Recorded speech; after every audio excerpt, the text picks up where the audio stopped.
have to go to part of history. And Stelvin is one of the best tour guides I've seen. For those of you who have to go to part of history. And Stelvin is one of the best tour guides I've seen. And for those of you who have to go to part of history. Yeah, Stelvin and from the university will give us nothing but help when we try to set this up. I don't want to say too much about Eric. We've sent the blurb around, but I just want to posit something to you guys. Late 1980s and the early 1990s, to put it euphemistically, was a very interesting time in South Africa. The ANC was getting unbanned.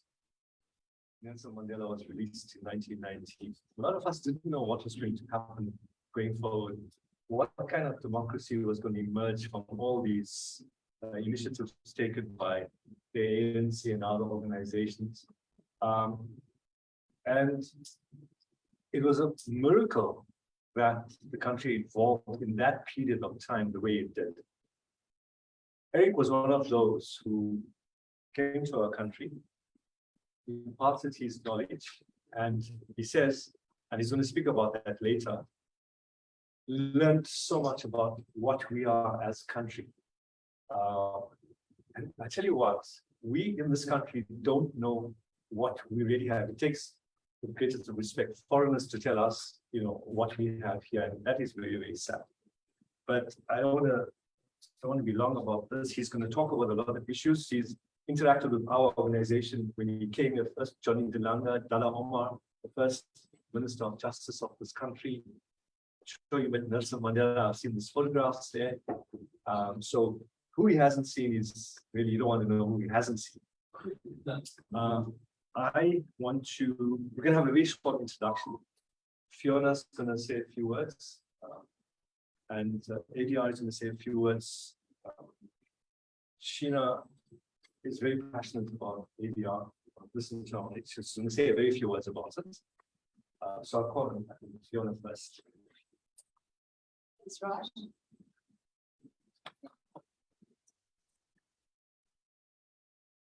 Good morning, colleagues. Special welcome to Nadal Sullivan from the Heritage Settlers, our international guest, Eric, who I had the pleasure of spending some time with earlier this week when he and his colleagues shared with our students integrated law and ubuntu principles. And really, they were quite moved by it. I've had fantastic feedback, and I hope they share that with you, Eric. So really a warm welcome, sure is a Durban welcome today to our Durban North campus of Varsity College. Also, just to mention, for those of you who don't know, on the 3rd of May, we opened our doors. We have our first Northern. So please refer work to us. We are very happy to help. We've had about 4 or 5 outreaches. Yesterday, we participated in Women's Week, Women's Day, Mandela Day, and we've done particularly in Ward 34, in the Greenwood Park area. We've adopted that area, and we really want to make an impact to the community and to vulnerable persons. Right, so we're open Monday to Thursday in the afternoons. Next year, full time. It was just a pilot project, and we're very happy with the progress and the clients that have walked in and whom we've been able to assist. So I hope that you leave here learning new principles, and thank you to Eric. I'm going to hand over to Sheena, who wanted to just say a few words. Thanks. Just very quickly, I'm not going to get up, but thanks very much for having us and having part of organizing this with Nadal and to host and Varsity College and to host Eric Sirotkin. And I just want to say in very few words that if you're here today, you are probably part of ushering in the next legal system, which is going to be connected to a resurgence in Indigenous knowledge and Indigenous dispute resolution systems that are here in Africa, but that we've lost resonance with. We're starting to see that resurgence all over the world. So this event today is part of connecting those dots, and I think the significance of it will be felt in years to come. So, Thanks very much for that. Without anything, speech, I think we experienced during the week as well. So it's been a lovely session. I want to especially thank Eric for one thing. Before we do the vote of thanks, much later, is bringing our organizations together.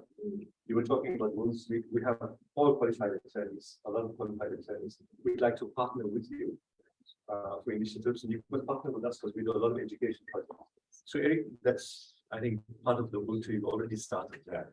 Over to Eric. Thank you.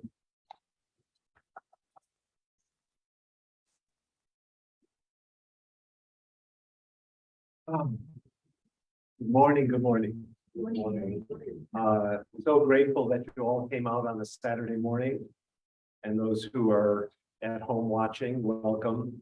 We are at such a pivotal time in our world, and I'm so grateful to come and share a little bit of my journey with the Ubuntu Works project, with my work as a human rights, civil rights lawyer in America, and as in order to show international solidarity, but to also have great appreciation for the gifts I have gotten over time here in South Africa. So this talk is called Moving from the Age of Separation to the Era of Ubuntu. This is what I consider my life's work in many ways. And we sub-call it relational activism, the TRC, and a world beyond us and them. And these are the goals of a civilization, but these are the goals that sing from our heart. And so we, as lawyers and activists and legal workers, we strive to have the world have a more beautiful world in a lot of ways. And yet we're caught in the world of divisiveness and separation. And why is that? And I think there's a necessity to explore why that is. And what we've done is I've explored it in different ways. And it was came to me in 1991 when a group of us came to do a constitution making conference with the ANC and other groups at the University of Western Cape. And it was a time, as Raj mentioned, Mandela was out for 6 months, a certain amount of uncertainty. There was, of course, here in, for those years in KwaZulu-Natal with the Buthelezi and the uncertainty around the elections. It was a very unique time. But I came and worked on the Constitution in the sense of providing some input on the proposed Bill of Rights. And then, of course, we had the election. And the world went along with you for this election. The hope that came up from it was so powerful in many ways. I was an election observer up in what had previously or up to that point been a homeland in Botswana, in Mabatu, in Mafeking. And we would go in the countryside with mediators and watch as they didn't just hold an election. A lesson that's really important to remember that I share around the world all the time was the move to create an atmosphere for a free and fair election. Not simply hold a fair election, but without resolving conflicts, without bringing peace to between townships and villages and the government. Without resolving that at that time, there could not be an atmosphere for a free and fair election. And if you've read about those who were younger or you lived through it, you know those election days were remarkably violence-free. They were remarkably an inspirational time. And from that came the new South Africa at that point. And we in the international community rejoiced and felt that this was the beginning of the new century, if you will, that the new century was beginning in South Africa. And we looked to that and were so inspired by that. And we know this in a certain way too in the United States, and we'll talk about it in some of our dialogue. We know in the US when Obama was elected for us, It had a lot of significance, and he rode a wave of hope. And that hope helped us so much feel that the future would be amazing. But as one person, one commentator, Van Jones, if you know him, said, you can't hope and go home. And we do that a lot. We put our faith in leadership, and sometimes we expect the change when we are the change we want to see in so many ways. And so I learned a lot around the process, and I was asked to co-chair an international monitoring project of the Truth and Reconciliation Commission. And we brought lawyers and law students and legal workers over to South Africa to be observers at that time. And they're working with, I'm sort of the tall guy at the end here. And then Archbishop Tutu was the chair, as you know, and such a moral inspiration there. But what's always stuck with me when he said, we must not allow ourselves to become like the system we oppose.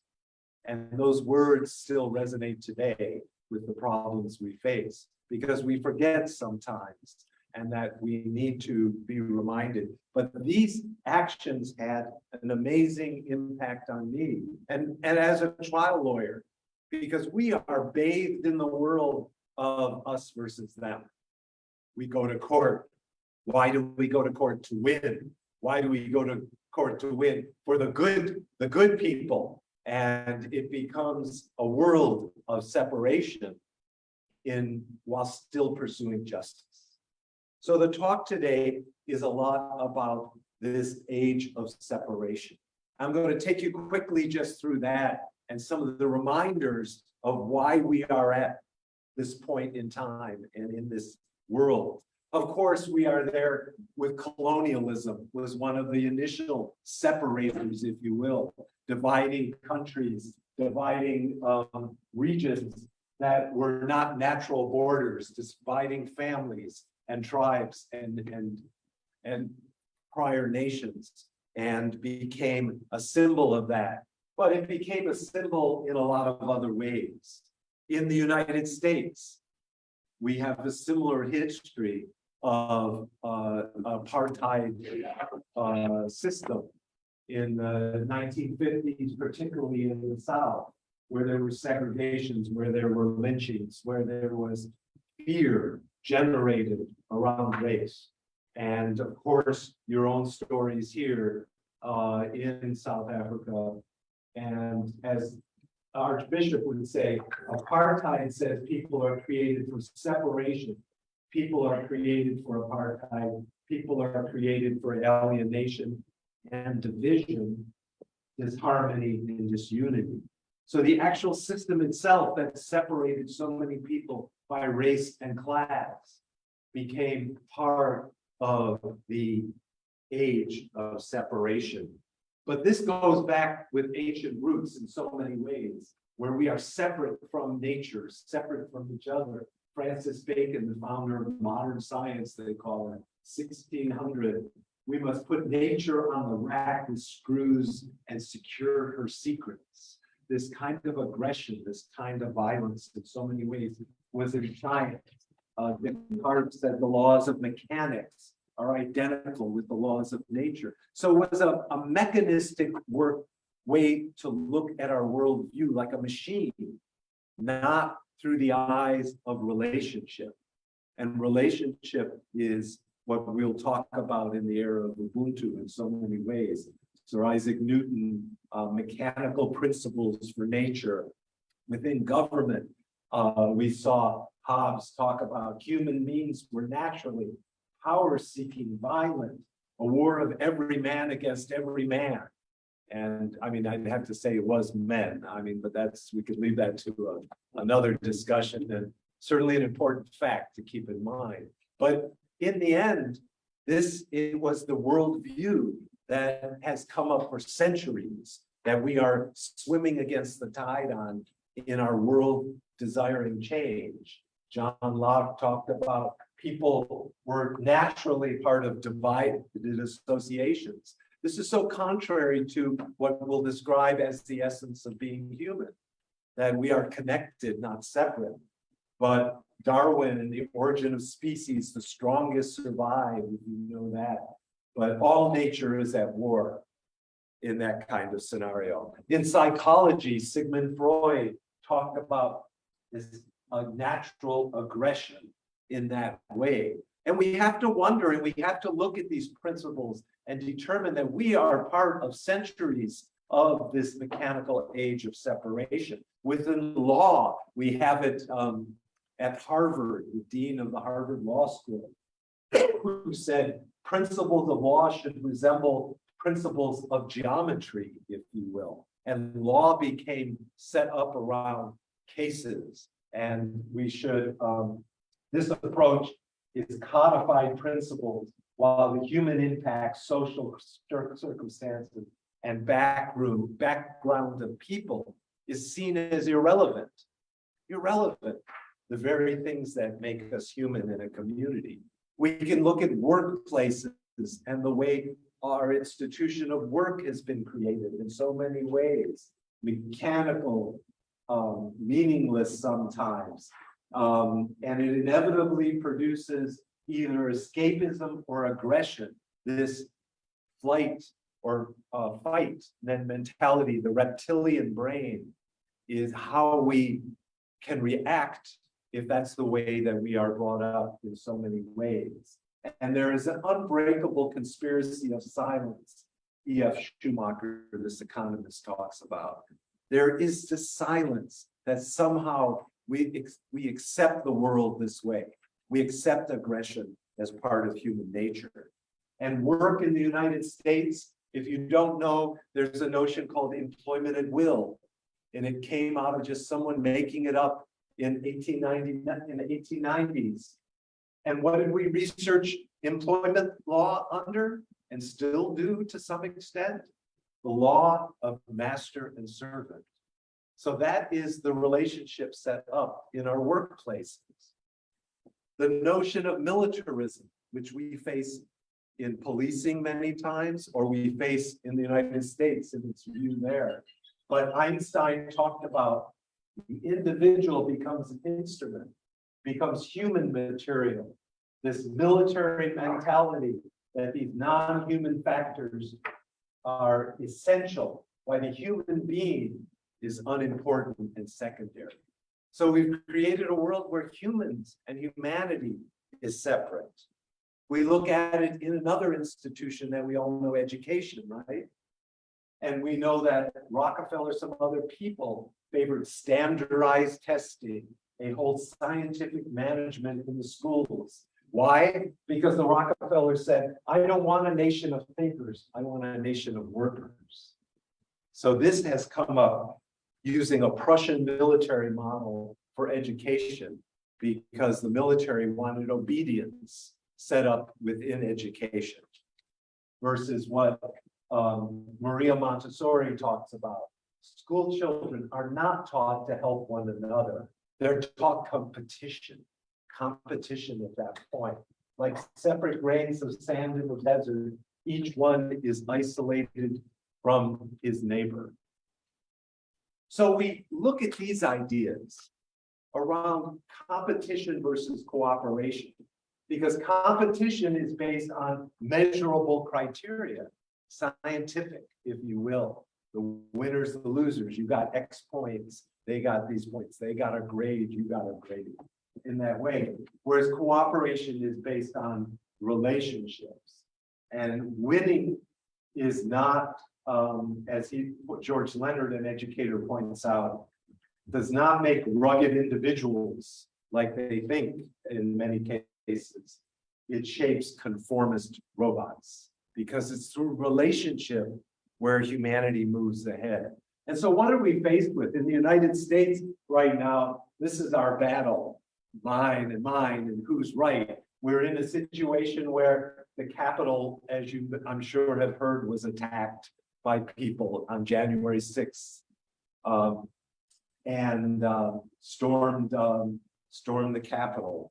We have division there, when despite that, many of us believed in our hearts that we would evolve beyond war. Wouldn't you think? by now as a human species. But yet in Ukraine, we know we're seeing civilians, war crimes, people bombed in so many ways. After so many years of so many amazing creative efforts by some of the people in this room and others, we're still in this battle, if you will. We'll talk briefly, and we can talk later about work in Korea. I went on from South Africa, did a lot of work for a dozen years working around North Korea. And I went to North Korea several times, and South Korea and Washington, trying to get people to dialogue and talk when they wouldn't do that in so many ways. And so here was a line. This is North Korea. This is South Korea. It's borders. It's what has that meant by people who are separated. And this is standing in just in North Korea. But what I've learned from all of this is what the UN says is peace is in our hands. Peace is in our hands in so many ways. Can we create a new world in that regard? For as Einstein said, our task is to free ourselves from our prison by widening our circle of compassion to embrace all of humanity. And he points out so importantly here that any intelligent fool can make things bigger, more complex, and more violent. But it's a touch of genius. It's a bit of courage to go in the opposite direction. And I contend to you that, as Einstein said, a new type of thinking is essential to mankind if we're going to survive and move to higher levels. And this is what leaders have been telling us for a very, very long time. Václav Havel, who was the president of the Czech Republic after the Soviet Union fell, he said, he came to the US Congress and he said that consciousness precedes being. And he said the solution for individuals is human responsibility, but he said we need a global revolution in the sphere of human consciousness. Nothing is going to change. So how do we change awareness, consciousness? Well, he said, what is Ubuntu?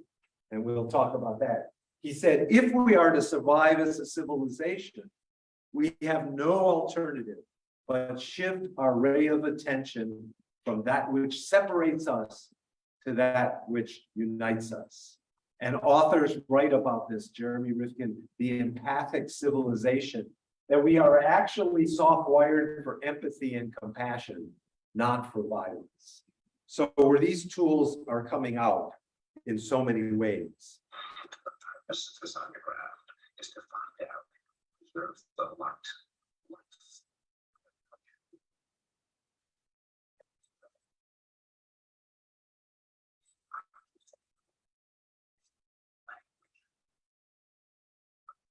The heart. Languages of the poet forest where language wasn't needed.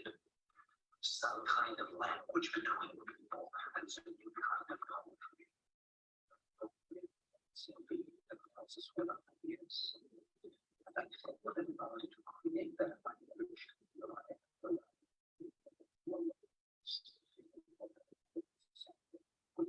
sense of being united the all. That's the secret. How do we go through that looking glass to a world where things are more united?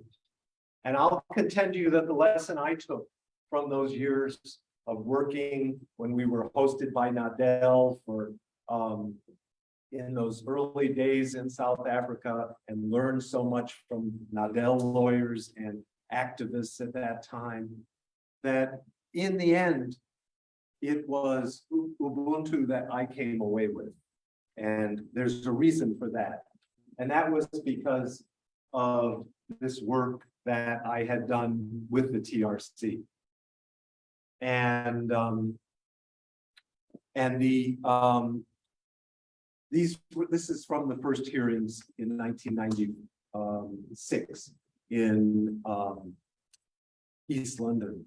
And in those hearings, we had Archbishop Tutu, who was the chair, who was so instrumental because he would model for people a certain way of living. He would go before each hearing to people who were victims or people who were perpetrators and greet them equally in so many ways. And he would model for all of us a lot. And I found, if you looked at the statute that created the Truth Commission, and you looked, and there was this line, and I was puzzled by that. And the line said, and since the Constitution says there's a need for understanding, but not for vengeance, a need for reparation, not for retaliation, a need for ubuntu, but not for victimization. I didn't know what that meant. And one morning, the second day of the hearings, I was going to record a conversation here. I was a little younger then, just slightly. I had set up with the Archbishop to report a conversation to monitors, encouraging people to come over to South Africa to be part of this, what he always called the transformation, you know, from the caterpillar to the beautiful butterfly, if you would. That was the dream and desire at that time. And so I sat down with my microphone. I knew he was busy. The whole country and the world is watching him at this time. And I felt like he was up here and I was down here and I was using his time. And I felt a little shy about that. And I sat down at the table and I said, Archbishop, do you, I want to record a statement for monitors. And he said, yes, yes, yes. And he put his hand across on mine and he said, yes, yes, yes. But first, let's say hi. And I stood there and suddenly I was so, all of a sudden he wasn't up here and all of a sudden I wasn't down here. All of a sudden we met there as human beings. All of a sudden he modeled Ubuntu to me in that vein, and I'd come here in part to ask him about that in so many ways. And so I asked him, what is this Ubuntu? And a little smile came to his face. And he said, there's no direct translation in Western terms. But he says, it's that we are human only through our relations with other humans. We are interconnected. What I do to you, I do to another, I do to myself.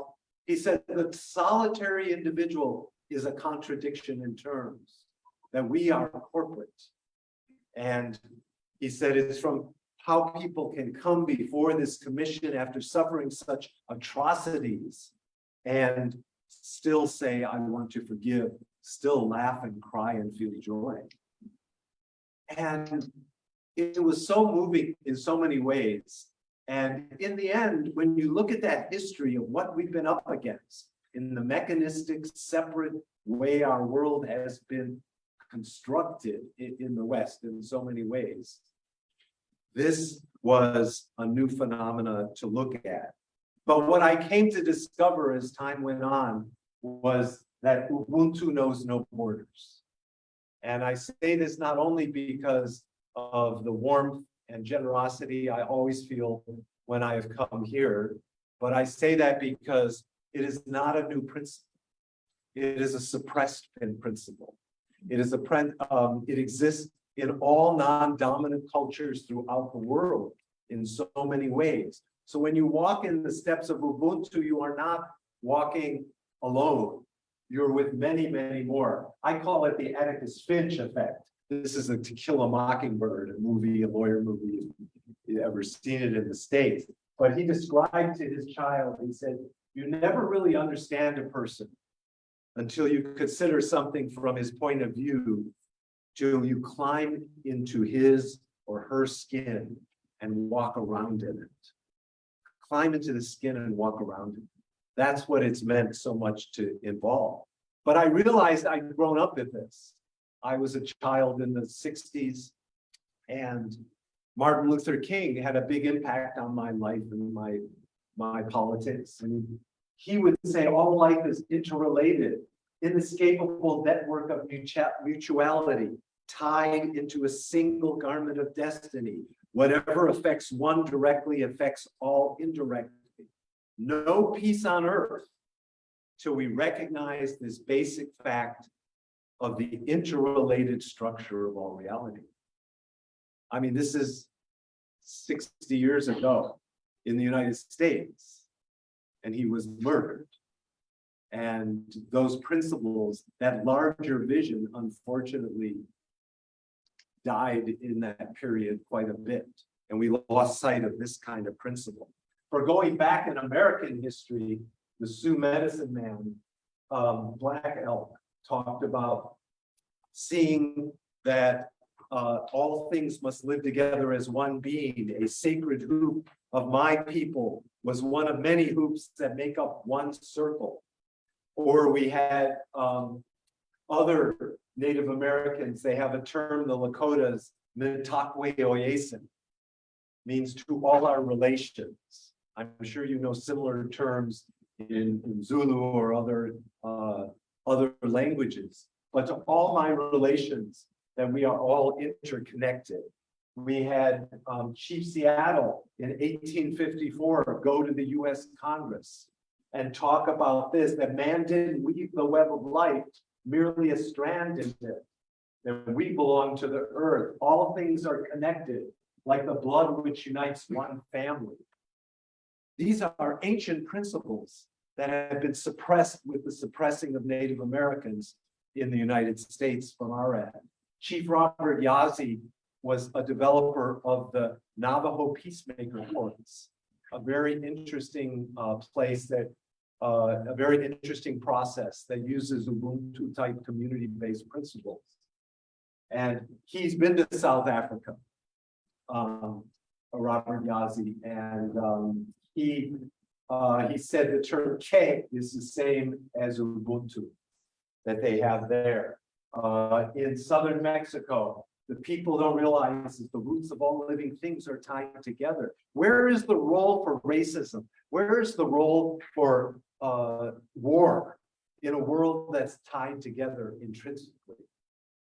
And so this analogy I liked all the time is when you do something, it's like a pebble. You drop it in the water, it ripples across everywhere. How can I change?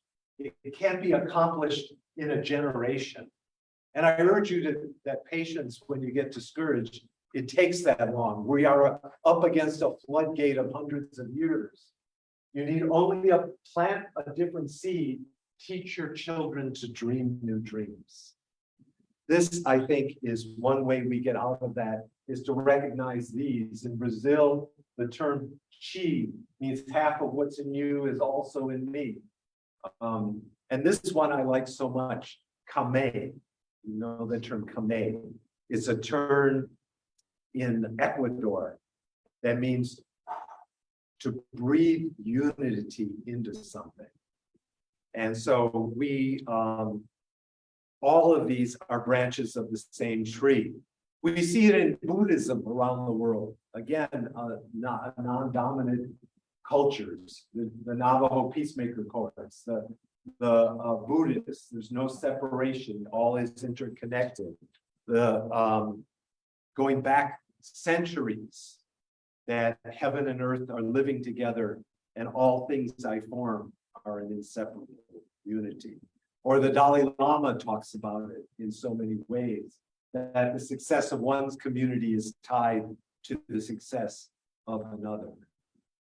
Or we go back and we look at the notions here in Krishna, and the oneness is called Brahman, and you look at those notions. These have existed, a drop in the water, the sea laughed, we are all water. Or we go into Rumi, who says you are not a drop in the ocean, you are the entire ocean in a drop. These are notions that still exist in Australia with the Aborigine there, that everything is linked together in consciousness. Or you go across the sea to New Zealand, and you see here the Wanagatanga, a cocoon of kin, Others are one family, one country, and one people. Or in the native Hawaiians have this amazing thing where everyone is bound by a substance called aka. And this Ohome wai kaie ke kaio, let's all travel together like water flowing in one direction. And isn't that the dream we all hold? Can we move together in this way? But there were a few old white guys into it too. And I think it just is not dealt with in so many ways. If you could look at the secret history of our enemies, each life has sorrow and suffering. We go back to Hegel, interdependence, happiness is all woven in the happiness of others. Our lives are connected by 1,000 individual threads in the 1800s. Or a famous one is Walt Whitman, who believed we had that root system called leaves of grass. I celebrate myself, and what I assume you shall assume. For every atom belonging to me, as good belongs to you. And so all men have my blood and I have the others. These are notions that have existed. So what can we do with this? What do we do with Ubuntu-based principles? I set up the Ubuntu Works project to be a way to infuse this into our institutions in so many ways. What are Ubuntu-based principles? Well, one I contend to be is active listening. We learn a technique. This is a book on parent effectiveness training, PET, but it teaches you how to be a good listener. It teaches you as a lawyer how to not just have your pen to paper and this and think you know the answers. How do we listen? How do we make people feel that they are heard in so many ways? And these are principles. There are ways of listening that people have, that we can draw these skills of emotional listening, postural listening, inquiry listening, heart-centered listening. We don't have these skills in our toolbox, but moving forward, we can find new ways to do that. Or I'm drawn to a barrister from South Africa named Mahatma Gandhi. And Gandhi, when he was here, talked about mediation, and his joy was boundless. I learned to find out the better side of human nature and to enter men's heart, to unite parties driven asunder. This can be the goal, to use mediation skills. And I use mediation techniques in my practice, but this is an Ubuntu-based principle. Get people from emphasizing the past to looking at the future. You help people move from personal attacks to attacking the problem.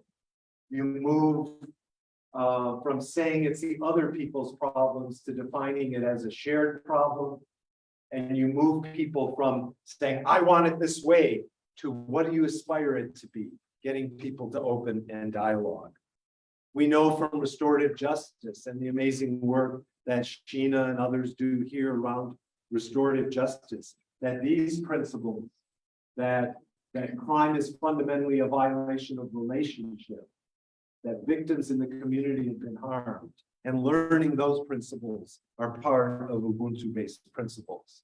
In the United States, we have this notion called collaborative law that was developed that's around the world now, and in being considered now to be put into South Africa as well. And collaborative law is has a collaborative practice, uses principles that empowers you to deal with disputes. Each side gets a collaborative lawyer. They agree not to go to court, and they agree to collaborate work with the other side. These are Ubuntu-based practices.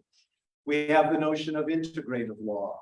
In so many ways, there are conferences the next week in Cape Town that we're having with an international conference on integrative law, which use holistic justice, use lawyers as peacemakers, looks at earth jurisprudence, preventative law. All of these areas are part of that movement. You know here from the TRC, the notion of transitional justice. And hopefully in the discussion that follows, we'll discuss the pros and cons of that. I worked with the Truth Commission in Korea there as well. So it was a very different experience. They did not have even the government's support, really, even though it was funded by the government. And it wasn't publicized and it was ineffective. But how many ways was the TRC here? Did it really dealt with reparations? That was supposed to be a big part of the TRC. Still some unfinished business, if you will, I'm sure. If you look at the TRC, it became about facts, reestablishing history and truth, which is very important. But it also became part of where do we go from here? How do we build a society to further infuse Ubuntu principles to make it that it is not victims and perpetrators, but we're in the soup together, as the statute said. These are the challenges that we all have, because we assured accountability for crime, established truth, fostered reconciliation. I mean, I can tell you from my own experience being in hearings that miracles happened between individuals sometimes, things that were very meaning. But the goal of the TRC that I used to talk with Dullah Omar about, who I considered a good friend. He talked about the intent was to heal the trauma of a nation. And I think it worked between individuals, that kind of thing. I was in a hearing where an individual was testifying about a bomb going off in at a bus stop, and it injured people, killed a couple of people. And the individual was testifying that he had ordered the killing there, or the bomb at that point. And he sat there, and he was from a particular village. And in the front row was a woman in a wheelchair. And the woman in the wheelchair had been paralyzed from the bomb. And at that point, he said, I know this sister. I've known her my whole life. I didn't know she was going to be there that day. And he says, I know I cannot be forgiven and cannot go back to my community and go home. A whole group of people left the hall at that point and were gone for several hours. They came back in the afternoon and they sat there and they said, excuse me, we want to address the commission. They said, well, what is it? And we said, we wanted you to know that we are from the sister and brothers community, and we just met. And we wanted to say that we forgive him and he can come home. He can come home. At that moment, that degree of healing between those people at that point, of course, required more work, but that created a special magical moment in transitional justice that's indescribable.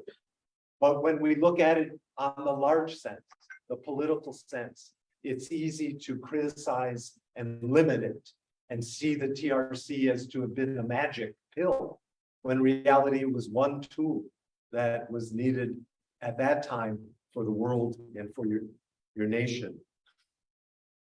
Other Ubuntu-based principles, legal wellness.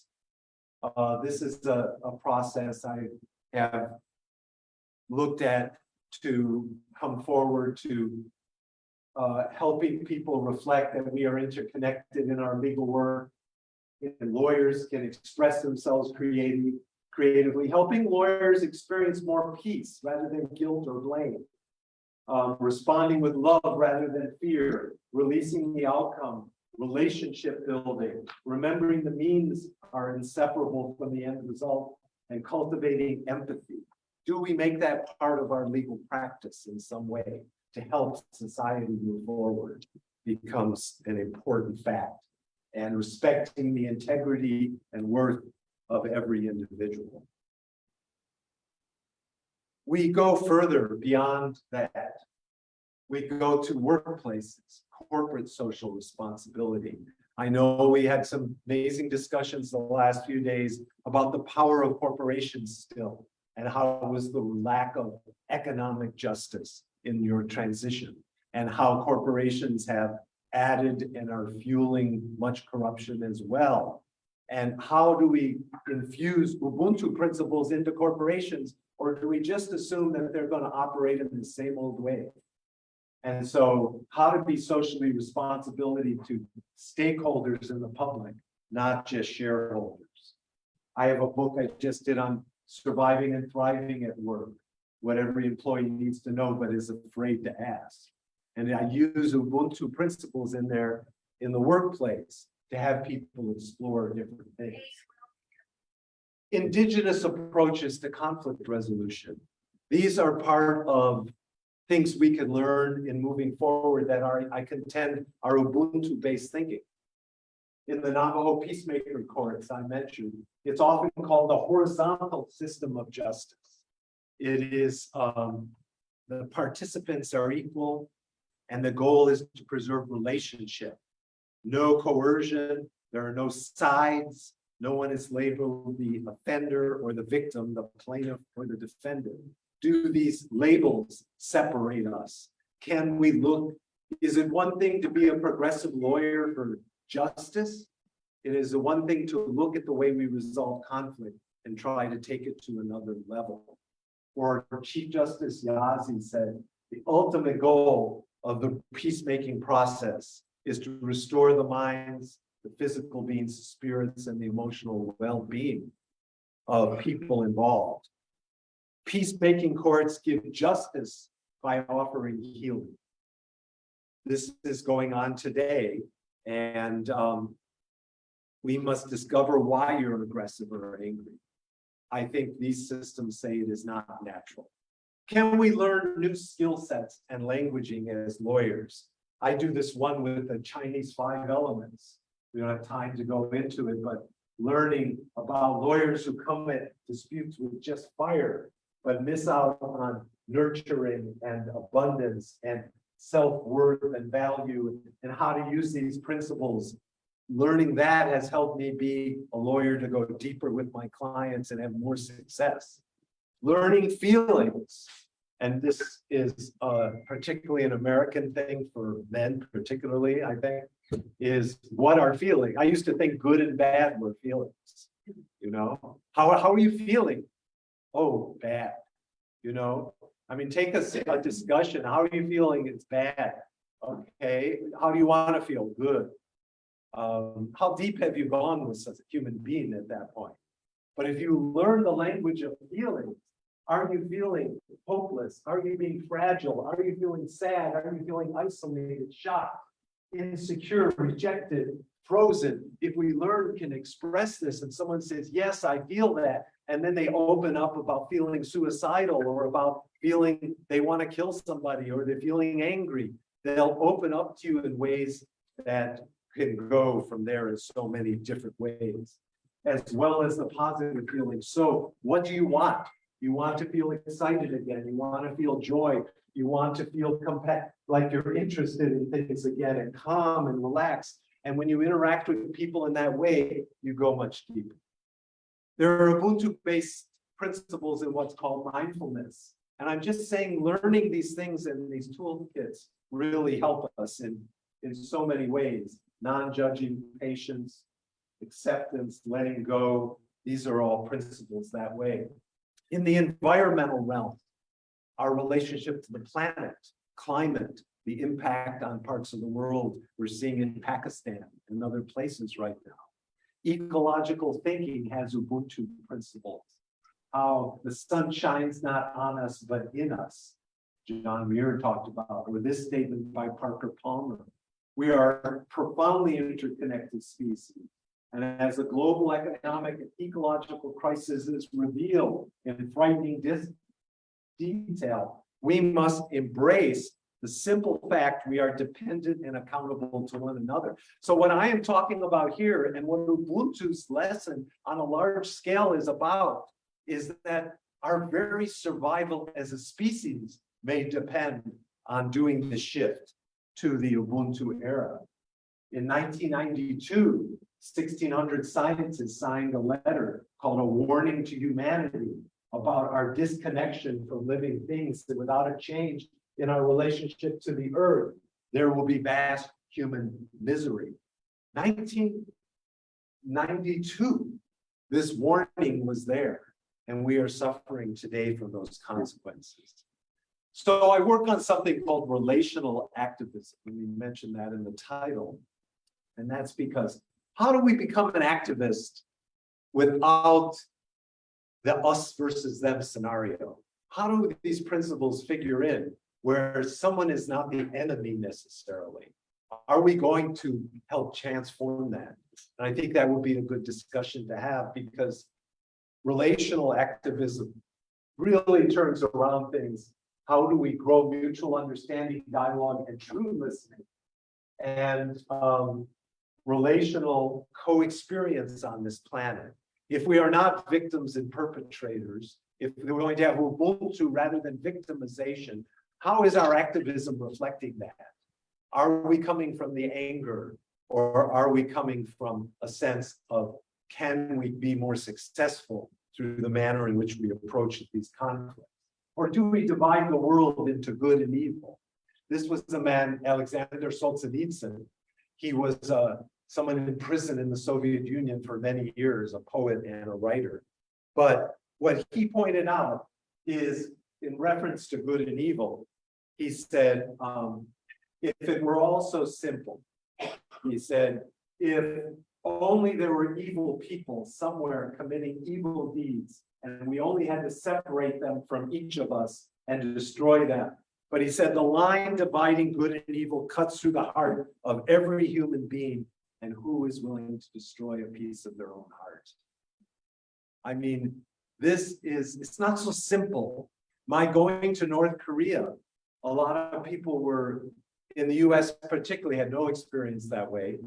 North Korea was seen as an evil empire. Our president called it that. Iraq, Iran, and North Korea were part of the evil empire, and that the evil excess of evil, George Bush called them. This separating of people, and yet I go to North Korea and I find children in amazing art and music programs. I find parents caring about their children, living as we all do, because there's more that unites us than separates us. But we fall into this geopolitical good and evil, us and them. So in moving past that, this is not a new notion here in South Africa. You know that. You know when Mandela came up from prison and said, my hunger for freedom became a hunger for freedom of all people, white and black. The oppressor must be liberated as surely as the oppressed. What did that mean? A man who takes away another man's freedom is a prisoner of hatred. The oppressed and oppressor alike are robbed of their humanity. This is the notion of ubuntu, but it is also the notion of relational activism, that we must act in a way that it remembers relationship and doesn't limit us in that way. And in this time period of the pandemic, where all across the planet, we had a link that we had never had before. The United States is beyond a country basking in separation. It is, I mean, it's so vast in separation. But for the first time, we got to decide medically, oh wait, what I do, my very breath can impact another person. I mean, that's not the way Americans think. They're very much internal, just focused on their own self in many ways. That's a generalization, but it drives the society so strongly. The pandemic brought healthcare to the forefront, that the health of a society, of the world, is tied together. That could be used in so many ways to move us forward. How I've used Ubuntu principles is in some peace building in my Korea activities, as I mentioned. And this was 12 steps that could change the world, moving from reaction to relationship. That was my theme in Korea, how to move from reaction to relationship. And in doing that, I established some processes that I attribute to my work here. Listening deeply, focusing on what unites us, common ground. These are all in these principles that I developed a 12-step model for peace in Korea. Respect the other side. They need to have formal diplomatic relations. Practice non-resistance. How do we transcend hostility? Grow up, release enemy images and demonization, moving beyond good and evil, moving from reaction to relationship, ubuntu principle, changing to a language of peace. Even as lawyers, I tore that witness up. We blew them out of the water. We are languaging ourselves. Do we walk from peace, or are we caught up in violence? Those are self-reflective things that on an international level we can do, but on a personal level as well. Forgiving the past and moving forward, redefining the story, reaching for a higher level in international relations, I told them. That to me is, can we reach for a higher level? Can we always remember to do that in so many ways? Develop a conversion strategy, bring the troops home, convert the demilitarized zone. Can we offer solutions instead of pointing fingers at the problem? Remember the mediation skills. It's your problem or it's a shared problem. If we're all in that soup, it's always a shared problem. And finally, what I call letting go of the rope. Stop threatening war, sign a peace treaty there. In a tug of war, you know that? I'm pulling, you're pulling, this kind of thing. If I let go of the rope, what are you doing? You're sort of left there holding the rope, right? If I am not going to engage in that way, I can make some change. So I took this 12-step model for peace to the DPRK, to North Korea. This is the president of the People's Assembly, gave it to them. I went to the Senate Foreign Relations Committee and held meetings around this issue and this process. I gave it to the State Department, and we would go in and meet at the State Department with people there. Why? Because I could walk in and do that, and that our group could do that, because I chose to do that. Sometimes our government officials are more accessible, but you get disillusioned, so you don't even try. But I figured by putting out that model for peace in writing and giving them new language to use, that someday in this conflict, someone will look at that and will draw one thing out of there that might tip the scales toward peace. And it was, if they didn't have that, they don't often have the language to find that. For Frances Moore LePay is an author, and she said, when we see through the eyes of others, it exposes key information, assumptions, prejudices, values, and needs to find solutions. It can deepen our understanding of problems, often offering more solutions. So listening is not, what happens is when it reveals prejudice, we say you're a bigot, or we do name calling, or we do this, and the dialogue ends. If we hear it, we can sometimes climb into their skin, try to understand some of where it comes from, but it can give us more solutions to deal with peace. And I would travel, I took experiences on, this is in South Korea, the South African TRC experience and legal accountability for civilian massacres by the US during the Korean War. I took your messages and your process there to Korea because I thought it was very important, because these people's families had suffered such atrocities and the US had engaged in such war crimes during the Korean War that how could these principles apply? Day of the world's great movement of thought and action that flowed from the work of a single man. A young monk began the Protestant Reformation. A young general extended his empire from Macedonia to the borders of the earth. And a young woman reclaimed the territory of France. With a young Italian explorer who discovered the New World. Give me a place to stand, said Archimedes, and I will move the world. These men move the world, and so can we all. Few will have have the greatness to bend history, but each of us can work to change a small portion of the event, and then the total. All of these acts will be written in the history of this generation. This is Bobby Kennedy, who came to South Africa and made those comments in Cape Town in 1966, after his brother John Kennedy, the president, was murdered and assassinated a few years before. And just 2 years before, he himself was assassinated as well. And each of us can make a difference in that way. And he also said, Each time a man stands up for an ideal, or acts to improve the lot of others, or strikes out against injustice, he sends forth a tiny ripple of hope, and crossing each other from a million different centers of energy and daring. Those ripples build a current which can sweep down the mightiest wall of oppression and resistance. this was him speaking at that time to a mixed race audience in Cape Town. And it's so true.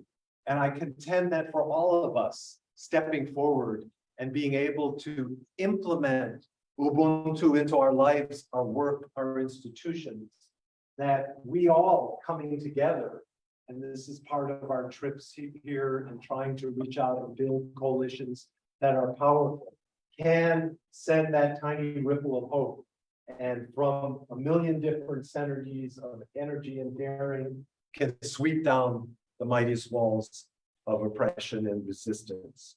For what I came to then is we don't have to accept things as they have become.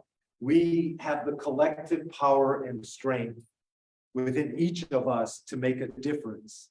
And that it's time to commit, if you would, breathe unity, a sense of unity into the institutions of our world with the power of Ubuntu.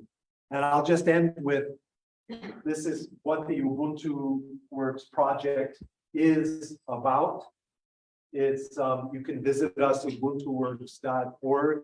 I have some books here from that, my book talking about South Africa, North Korea and such. For a donation, there's a few here. If you can donate, that would be great. But what we're doing is developing a project that we want to do with everyone around the world. And this involves a few things. Ubuntu educational training for schools and teachers. Ubuntu at work, building relationships, connectivity, and increasing productivity that way. A coalition sharing our skill sets and models and relational models and approaches. A research project showing the science, how community models strengthen humanity. That's what politicians need to hear sometime, to have the courage to step up. Arts and cultures, exchanging that. Ubuntu conflict resolution and peace building, which is integrative collaborative law, mediation, indigenous models, truth and reconciliation models, which are all just part of it. For if you don't deal with the other institutions, your society gets corrupted by them. You get limited by that. Finance and corporate responsibility. If we're not dealing with corporations and infusing these principles and demanding that happen, then what are showing them new models of success, then they will continue to dominate and interfere. And of course, the last one being Ubuntu and the environment, climate consciousness, community control of resources. So that is, you can go on the website, ubuntuworks.org, it says .com, it's .org for that. And send us your Ubuntu story. You can make a donation, you can tell us how this program or others impacted you, ask questions, let's have that dialogue moving forward. And I just will end with hope. I'll end with hope, because I really am a big believer in what I call the energetics of change, or the energetics of protest.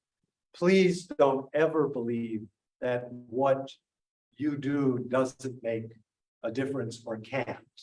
If there are 5 people on a street corner, I use the analogy with signs saying, US out of Iraq, out of the war, how are those 5 people with signs going to get the US government out of Iraq? I might as well not show up. I don't need to know that. But in reality, I think those 5 people holding that intention cause amazing change that you never hear about. The person who drives by and sees them and says, I'm going to make a difference. That they're so courageous, that I'm going to do something in my life. Or one young person out on that street corner goes on to be a CEO of a company, or goes on to be an MP or in the government. And that one person, because of that one day of courage, passes things and stands up in Parliament and makes a difference in the world because of that moment. They thought they were there to end the war, but in the end, they may have caused a different effect. And so a hope for change is that close. Hope is the change from the world of separation to change our angle of vision to a world era of ubuntu. And so I look forward to partnering with you in that journey to a more peaceful, loving world. Thank you.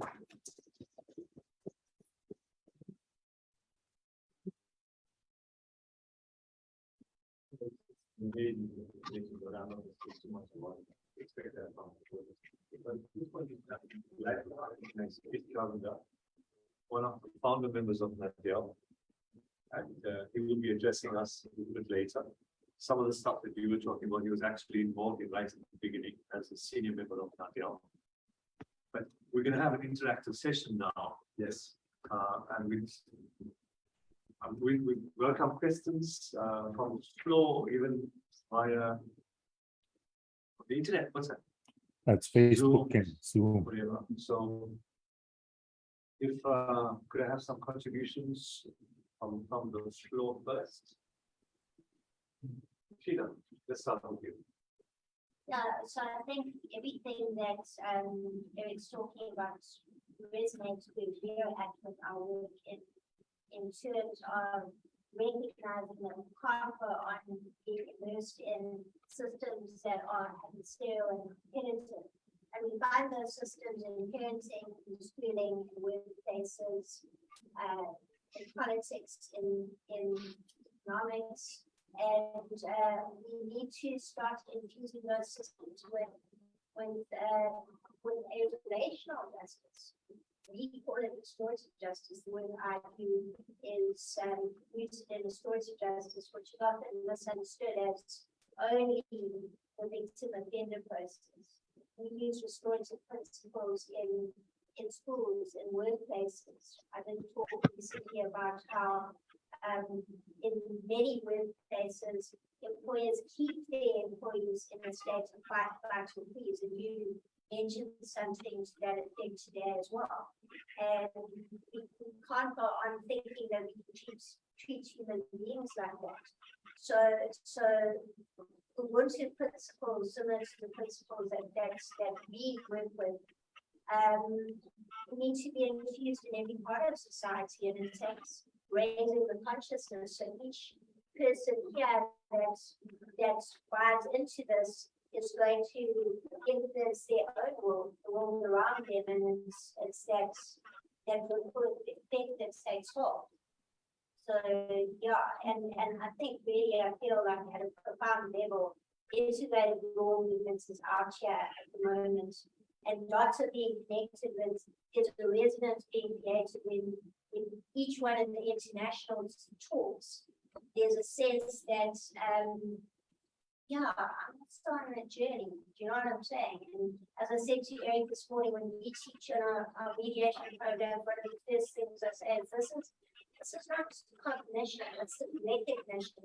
This is a resurgence of what we already know. And so Thanks, Jean. I think that the commonality only makes sense if all of this makes sense. Yeah. And that we are all on this this path together in a lot of ways. And I would like to see us know more about what you all are doing. We live so often in these small vacuums, we work like this, and in reality, we need to work like that.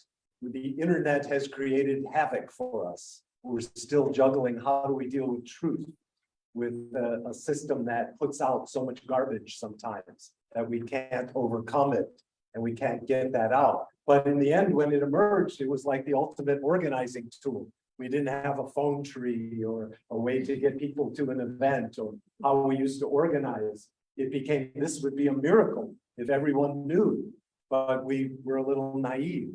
And I would like to see that we have the stories being told of this positive work everywhere, because you can get so disheartened. You can think the world is what you hear on the media, but yet somewhere the story of incredible transformation is happening. And don't we want to feed off of that in order to drive our work? So I look forward to us continuing the dialogue and sharing, and that I can hear from all of you when you know a story or a success. Let's share our successes, not just our struggles.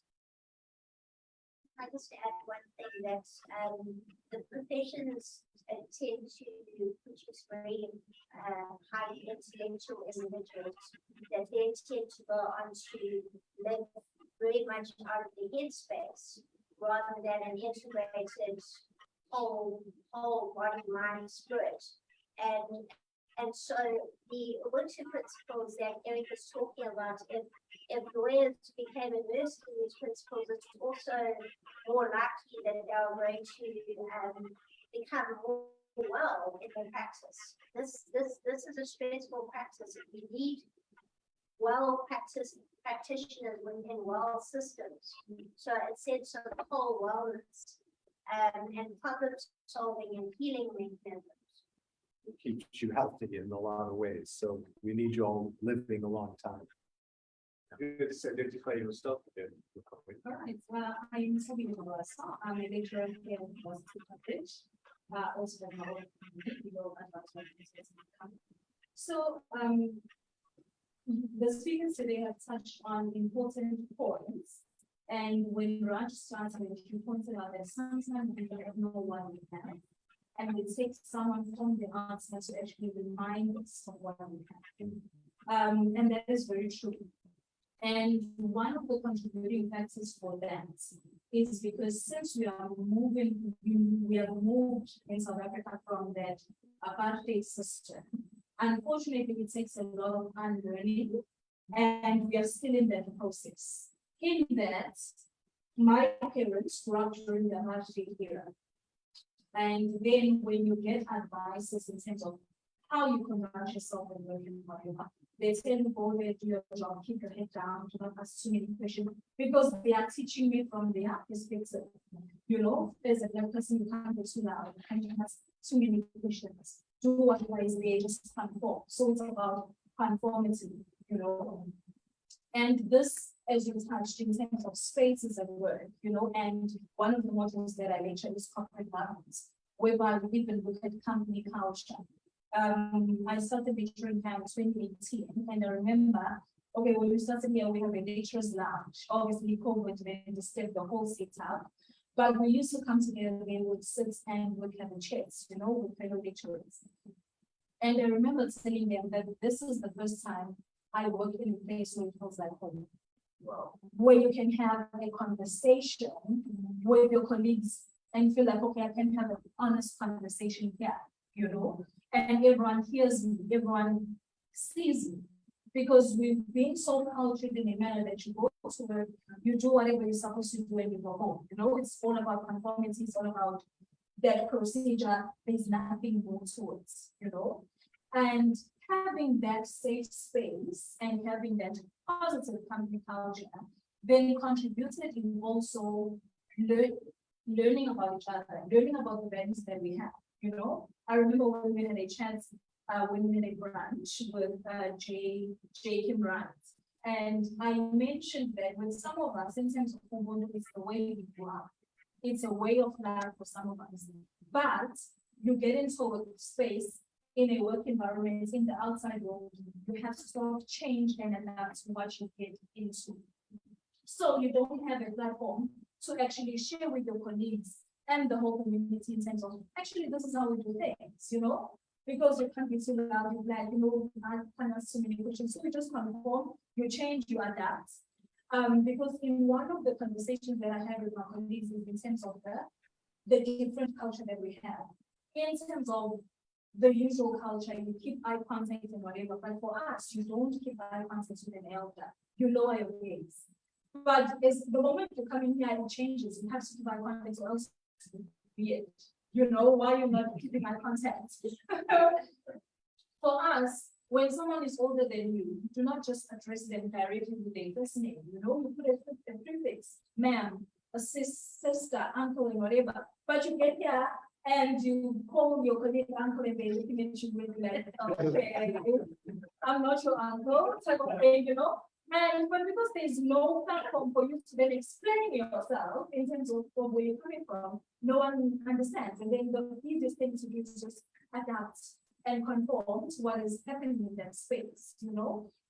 So the same thing with sharing these philosophies and ways of life, and we grow up with, we end up not sharing that and actually mimicking the culture that is already there, which is the culture that does not necessarily embrace ubuntu, you know, because you're trying to conform and not look weird and not look different, because you're trying to be part of the society, you know, and conform to how things are being done currently. You know, I remember with my colleagues telling them that with us in our culture, if you're going to share something with me, something to eat, something to drink, you must drink first. You must drink first. You must eat first, because you're trying to prove that you have not poisoned the thing that you're offering to. So it won't actually change our culture, because now you will be surprised in the lectures land when someone offers you something, they eat first. If someone offers you something to drink, they also pour in drink, because now they understand where we're coming from. Because for us, it was weird, someone just giving you something to drink, they're not eating it. Like, what is wrong with this food? You know? And even with the culture of, in terms of ladies first, when you're entering the doorway. For our culture, it's not ladies first, it's men first. Because if there's a danger behind the doorway, it must be the man who dies first. Because then it's your protective role as a man, and then now you are protecting the weaker women and the children who are coming after you. But in the culture, in terms of the white culture, it's ladies first. Why didn't they go in first? Why did they get to the other side? You know? So all these cultural differences also make it fun, you know, when these are the things that you realize actually when you're grown up and like, okay, this is interesting, you know, another perspective in terms of the way we grew up. And then, but having those conversations then allows you to be able to share those differences, you know, and be able to understand each other and actually learn from each other in the very, very venues that we have. Thank you. Well, respond, I think, Steve and I ordered the relay also. We're going to address him as Malume. Malume.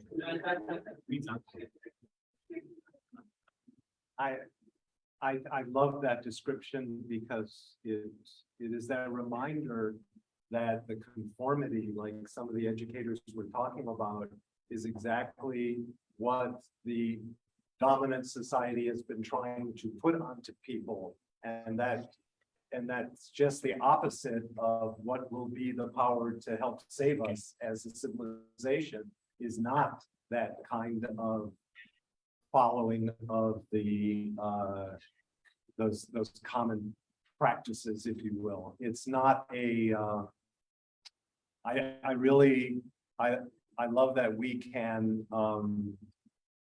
within that we can name that. And if you could name that, and if within an institution they begin to become more infused with listening to other cultures, which is the big part of it, to having that dialogue, taking that short time to learn in someone else's shoes, then people are more comfortable, successful, and productive for a workplace. Absolutely. Yes.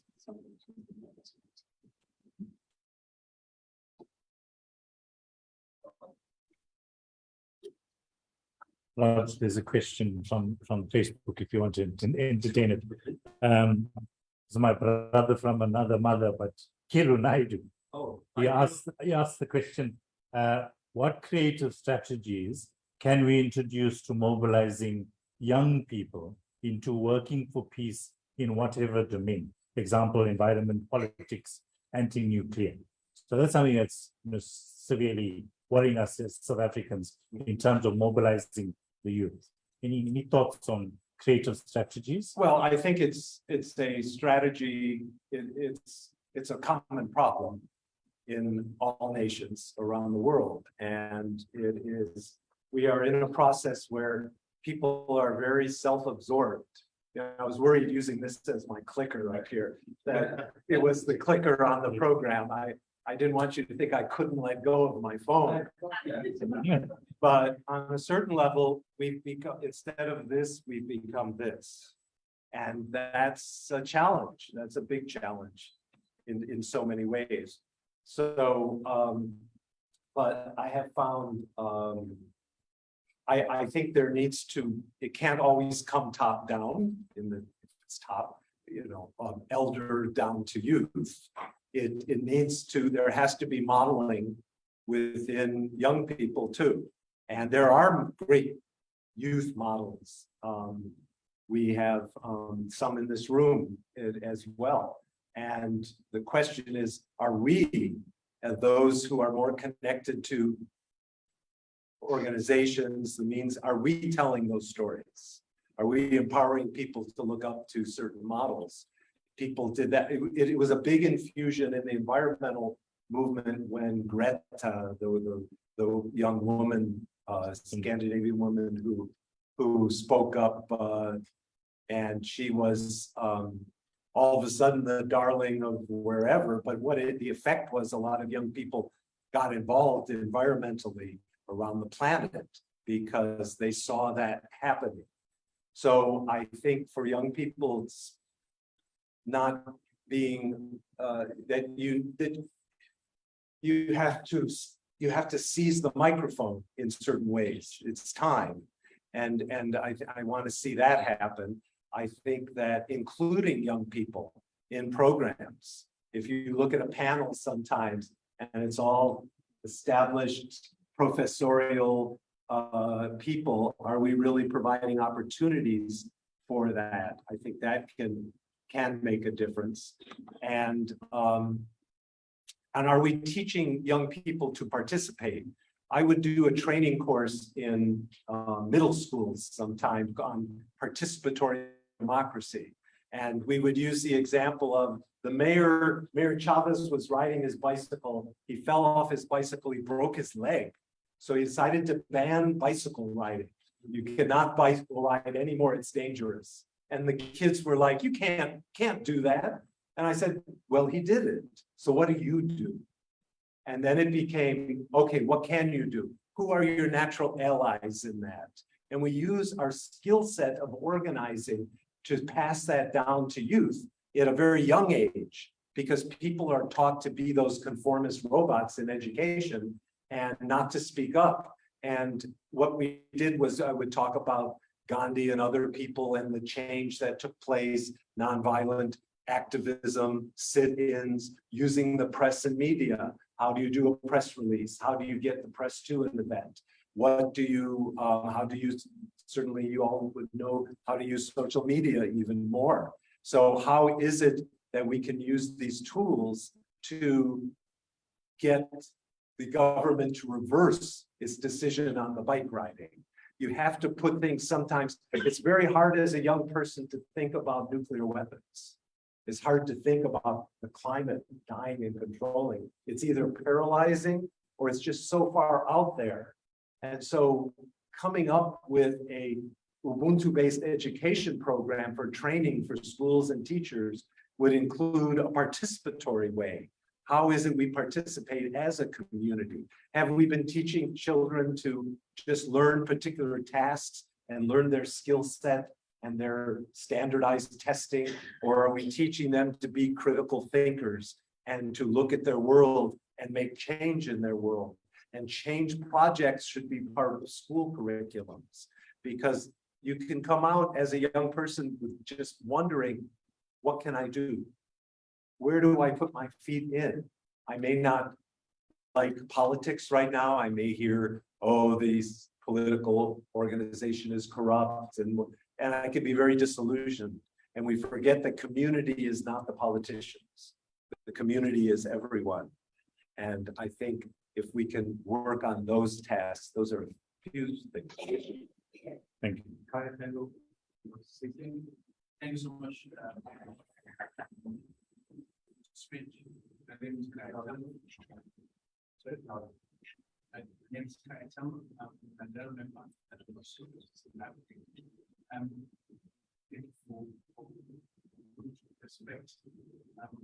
I think it lends to be reflect in our daily lives, and more particularly in our profession.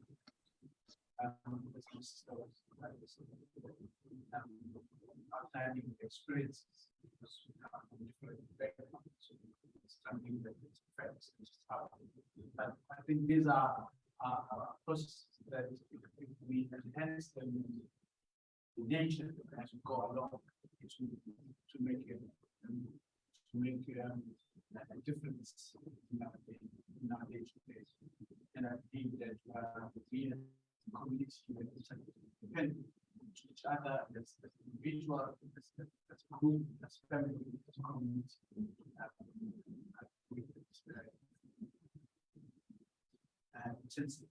But I wanted to get you just one comment on the work of TRC.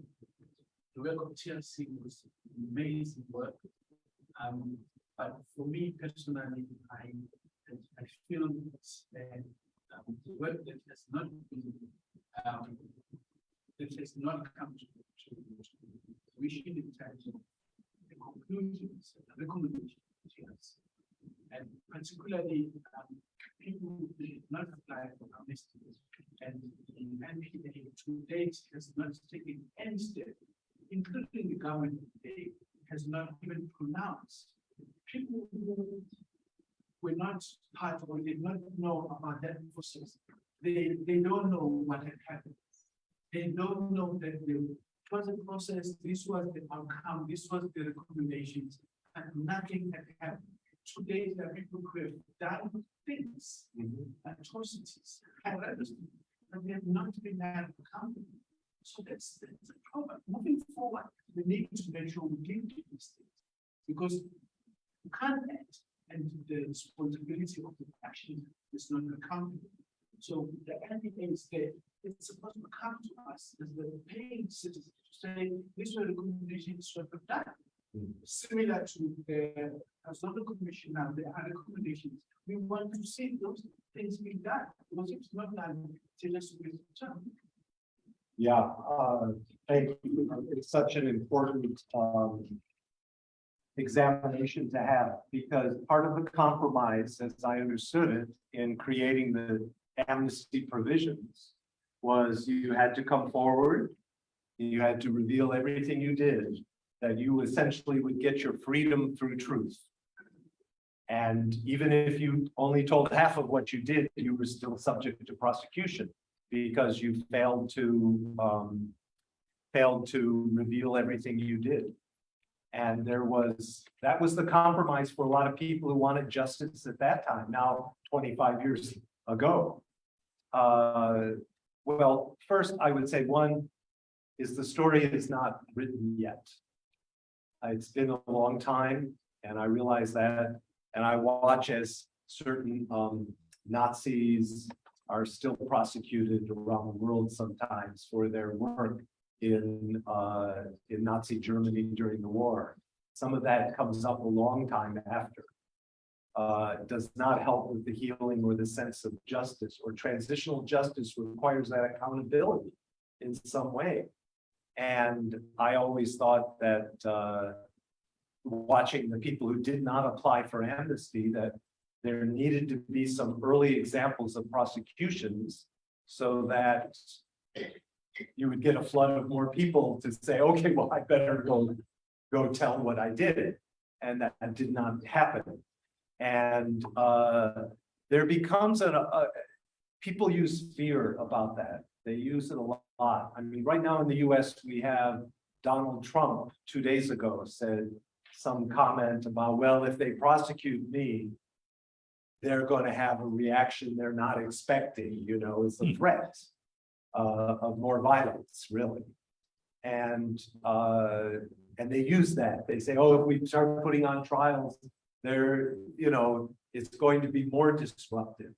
But I think you're right. I think it led to, likely would have led to a failure to, for justice, the justice side of this. Because in the end, accountability needs to go hand in hand with truth telling. And so that is unfinished business. Some things we do, sometimes we've, and there's members here who've been involved in it. We had a justice from the Constitutional Court dinner, Yaku, the other night, and we talked about the Cuban Five was this international case, and some others where he served on some people's tribunals. And sometimes it's necessary for organizations to step out of government and hold their own tribunals to bring forth truth and call for prosecution, but to do many trials when the government isn't acting. And that helps to educate people, at least in that vein. Civil litigation sometimes against the perpetrators can take place and be organized as a community. But yeah, I think it's it is the story yet to be told. And in the end, I recognize with younger people and such, you may get tired of hearing about the past. You're going to get tired of hearing about, oh, this was what apartheid was and whatever the case might be. But in the end, I think that it becomes that those stories have to be told to make everyone feel comfortable in our world. That is one of the antidotes to corruption, is through justice in that way. And we'll have these systems, but I'm a trial lawyer. I go to trial, I do human rights and civil rights cases. I don't just do this work. And it's because there's a role in that. There's a time in which you have to step forward and do that. And I'd encourage you to keep pressing for that second part of the story to be told. And you can do it without the blame. I think you can do it without the idea, you government failed to do X. I think you can say, okay, what was your motive? They may have felt that initially it was not constructive to the rebuilding of the country to do that at the time. Well, the time has come. And it might be that repatterning it into giving them a reason to shift their positions is really necessary. Although there have been prosecutions recently vis-a-vis Timor's case, I agree with Tyler at the very surface. What is also more concerning to me as a lawyer is that the apartheid era judges would never appear for the TRC to explain their role in those horrific trials that we had in the past. And I think that is for me also unfinished business. And that's something the bar, as lawyers, you have a lot of credibility to ask for that. And I think it's a good message to existing members of the bench. I think there has been asking, but there seems to be no appetite for doing that now. That's My name is Tom. I am a student at UNIFA.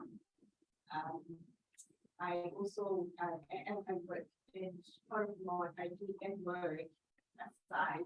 I am short story. I rather I really was say something along the lines, but I think we stick to one aspect. So I also from what he is saying, what I really feel like for us to carry on and move on. There has to be some sort of accountability. I was not from Nigeria, but I know how much of damage and how we so touched on that our parents that grew us at home are grooming us in the mentality of how they see or view things.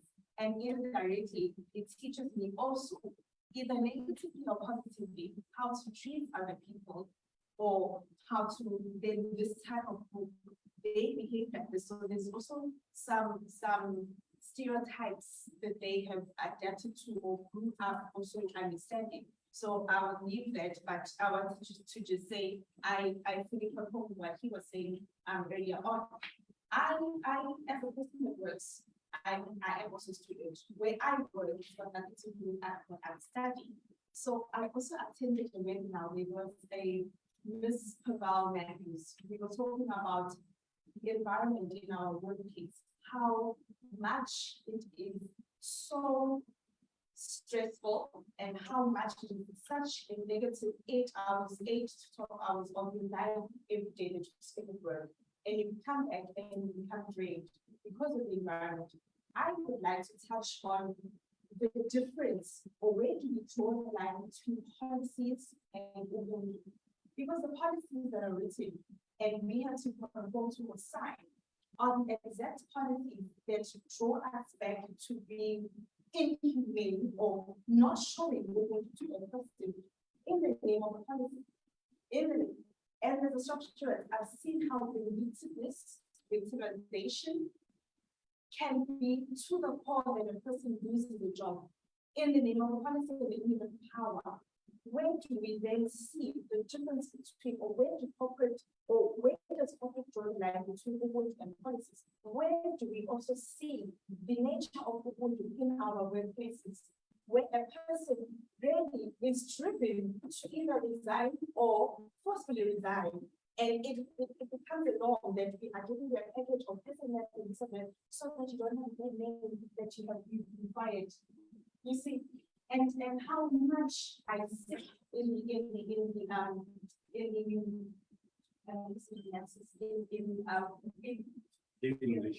the word, how I sit in those things, and I see the coming from management down to HR, the person we are supposed to trust. And this word of discretion, they love it so much. Use your discretion. And I have said, why you open the door for discretion is when you are opening the door for corruption and failure. Because if now I'm using that discretion as this, I mean, I'm going to like Eric, and I'm going to say, no, Pastor Eric is such a good thing, and it's my discretion now to actually give him a certain leave or leave days or whatever the case is, because I'm losing my discretion. And when it comes to me wanting to use for in fit policies, I will inflict it on a certain level or at a certain time. Where now we are also having a door of biasness or people being biased at work. So I encourage the program of having ubuntu and teaching ubuntu together with this. People are so depressed at work, and it becomes a funny, ironic trouble to pay for in the trouble with I see this, and as I said, I am not yet in an attorney, I'm not yet inside the legal field. I am going towards that, but when I work, it's a totally different department, and I see how people's lives are, and it's a private sector. So private sector with policies and SOPs, every day you're finding moving because now they are feeling some type of way, and it's like they wake up and they're feeling in a certain way. So it's all about how they think or feel. And now again, I'm going to pose the question of when do we now inflict or inculcate ubuntu in the work environment with so many, with such policies that are ridiculous in the same, but we have to do that so that your kids can go home. And I'm not with you. Thank you. Ooh, okay. Well, first step is have these discussions, because the dialogue helps us all come up with creative solutions, as she spoke about. I totally understand what you mean in the workplace as being one of the more difficult, because the workplace is where fear is very high, because you have to work to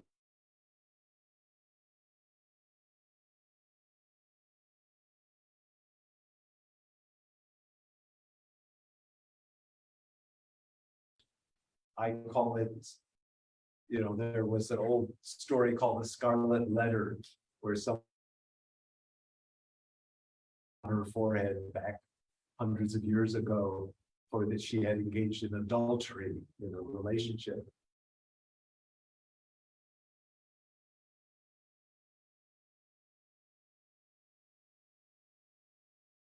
Got fired, but it was long.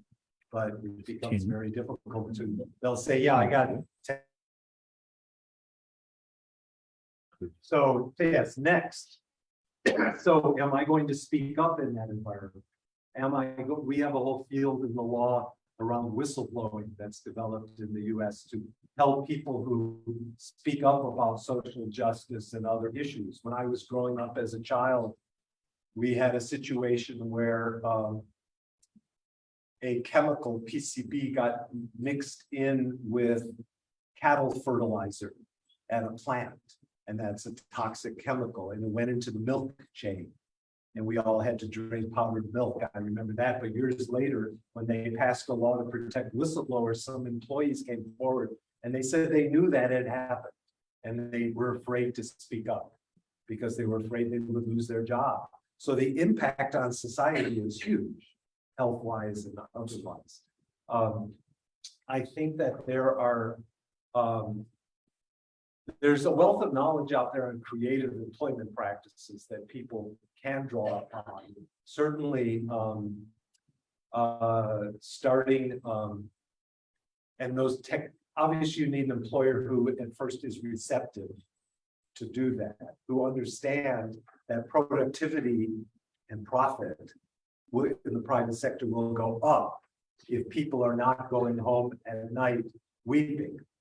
And it becomes, how do you feel the next day? Do I give 100% when I'm feeling so mistreated? And I don't. And so it impacts the workplace. So the common issue is bottom line and profit and dollars. And if we can create a workforce that increases that, the employer leans in to listen a little better.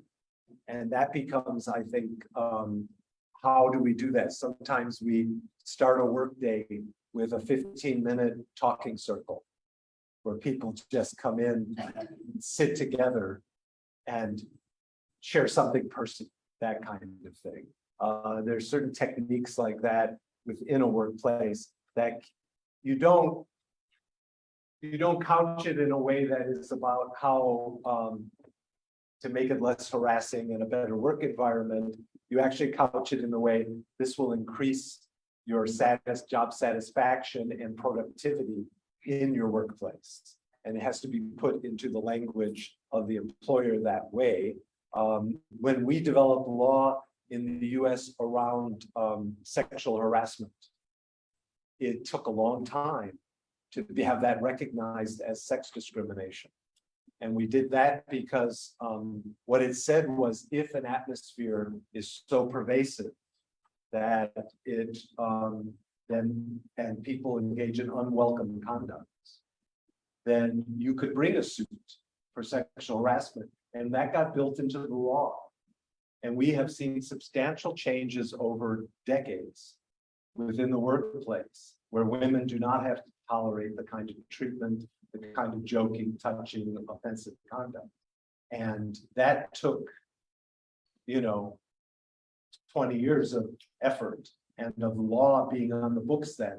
Because for the first time we said an atmosphere, it was illegal, you could have an illegal atmosphere. And that's what sexual harassment brought into the legal dialogue. And I think that that takes some time, but what I hope to do with the ubuntu principled sector around the workplace is create packages and techniques and find receptive businesses to model it, to run those practices. and follow those with using science and statistics and show people the comments and the job satisfaction, and then put that into more workplaces. So I would love to explore more of those techniques. Active listening, getting people to hear, getting a supervisor to listen instead of tell you. I mean, that's all the worst things get played out at work. I'm at home, I'm in a home environment, and I'm abused or treated unfairly, and I'm a supervisor and I come into the workplace. I'm going to take it out on somebody, and it's going to reflect in a bad way. And so our worst comes out sometimes at work. And I think, I don't know what the trade union movement is, the state of it here. It's a dismal state in the US. The percent is so low of people who have unions, but it is important for our labor unions to come to understand these techniques and other, and bargain for them and demand them of the employer. The employer would rather you have, just using a talking circle, than pay you an extra, 200 grand. So if the union works for environmental issues as well, what we got away from in the United States with the trade union movement, we got away from the social focus. Trade unions became about wages and benefits and more money and more money. And they did not come talk about work environment.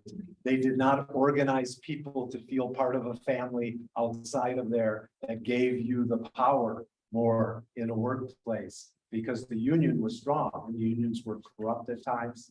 And so in the end, if we can work with our unions to organize in a way that is effective and not just looking at the wage and money issues, but looking broader, that can help too. Thank you. I think it was such an interesting presentation from you. If you look at our labor laws now, excuse me. Okay, thank you. There's much more advanced than when they were in the 70s and the 80s. I remember, I think Krish might remember, those days in the UK, in this disciplinary environment and stuff. The chappy representing the employees actually threatening with physical violence as a terrorist. I think what Eric said about trade unions, I don't know how much they actually do for their unions today, or it's the leadership that we need to change the leadership. Before I go to you, the best, can I call on Kapil Narayan? You were talking about seizing the microphone. He's one of the outstanding young leaders that we have. He's a member of Amnesty International. He would like to make a few comments about No, I was going to ask to speak. Thanks very much, Eric, for, I think that was a phenomenal presentation, and a lot of there's a lot of emotions and thoughts that come to mind, also listening from the other speakers as well. I think what really strikes me is the whole universality of the presentation, looking that these are concepts, humanity, ubuntu, that have been stretched, from a 360-degree kind of 4D perspective across, people across different leadership positions, whether it's in politics, whether it's in religion, whether it's laymen, whether it's people who are activists from different countries, stretching back, to times ancient China, right throughout 60s till the 90s and now. And I'm wondering, these are such old concepts that everyone's talking about from different narratives. It's all aligned towards the importance of Ubuntu and how critical it is that we embody these values. Yet we're in the 21st century and we still talking about the importance of it. So that struck me, a concept that's so universal and so age-old, yet we're still discussing it. Why aren't we practicing it enough? That really made me think. And then talking about youth activism again, I think that's a very critical aspect of many movements which is lacking, and it's sad to see, because especially noting in Africa, where approximately 60% of the continent is under the age of 30. The youth are not just leaders of tomorrow, but leaders of today in many spaces. And if platforms are not provided, and I mean, there's so many conferences, not just South Africa or Africa, but internationally, where, as you rightly mentioned, you get a whole panel of elderly professors or academics or CEOs or directors, and the narrative needs to change. Regional representation, gender representation, youth representation needs to be there, and not just tokenism, which is another scourge and issue that we've seen at some events, where you'd have a panel of people and then they throw in one or two youth speakers, but not give them the length of time that the other speakers have had to prepare a presentation, or not provide them with the kind of respect or same amount of opportunity as the others, but they are featured on the panel, kind of more ticking check boxes, that the youth have just been represented, but have they really been represented, or is it just to kind of fill in another tick box? So those are just some concepts that came to my mind. And talking about the concept again, Ubuntu, I think it's so universal across not just law, but in every field. I mean, I'm from a medical background, and they talk about how, looking at back to the times of Hippocrates, the kind of from the Western perspective, the founder of medicine talks about how medicine is both an art and a science. Yet, if you look at many of the doctors nowadays, I mean, like, I've just come now from a 25-hour shift, and I was actually supposed to leave earlier, but I'm so intrigued in the presentation that I've stayed on. I mean, these are kind of shifts that one is expected to work with every 4 or 5 days. Where's the kind of Ubuntu in that?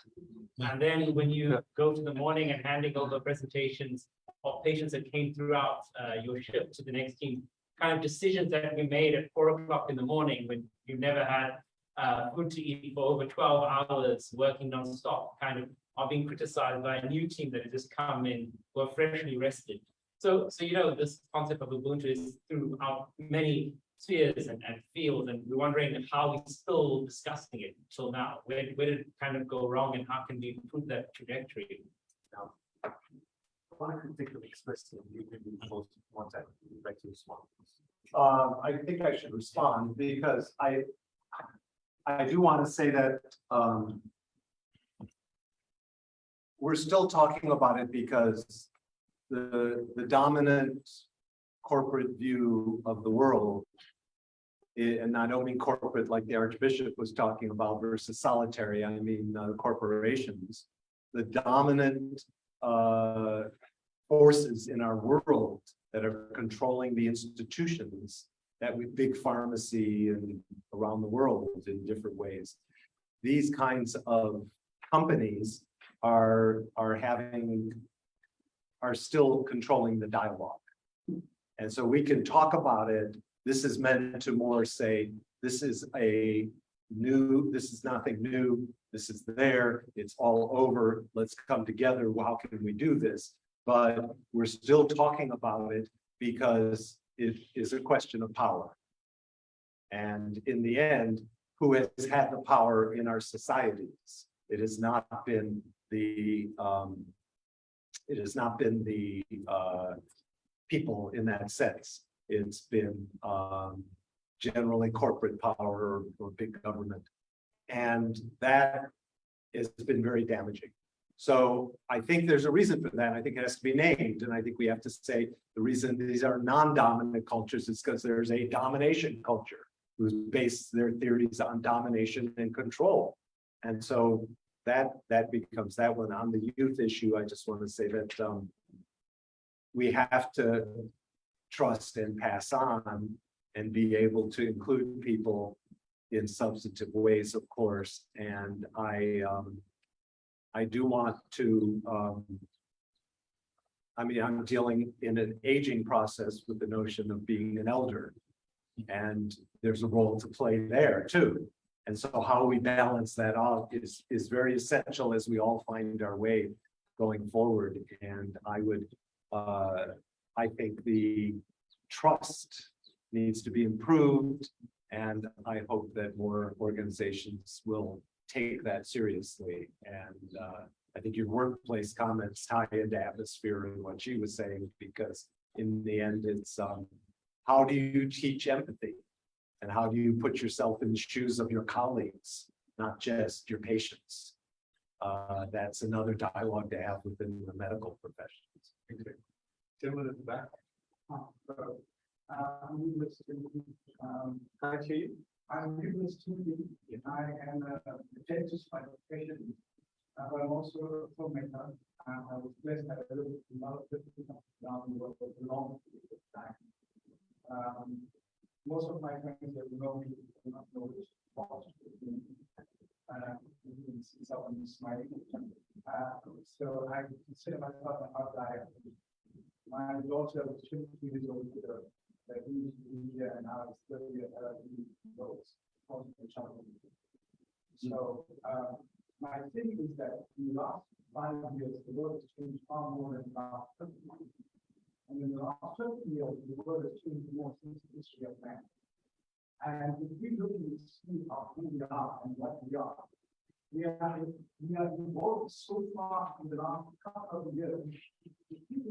The pandemic. I think so.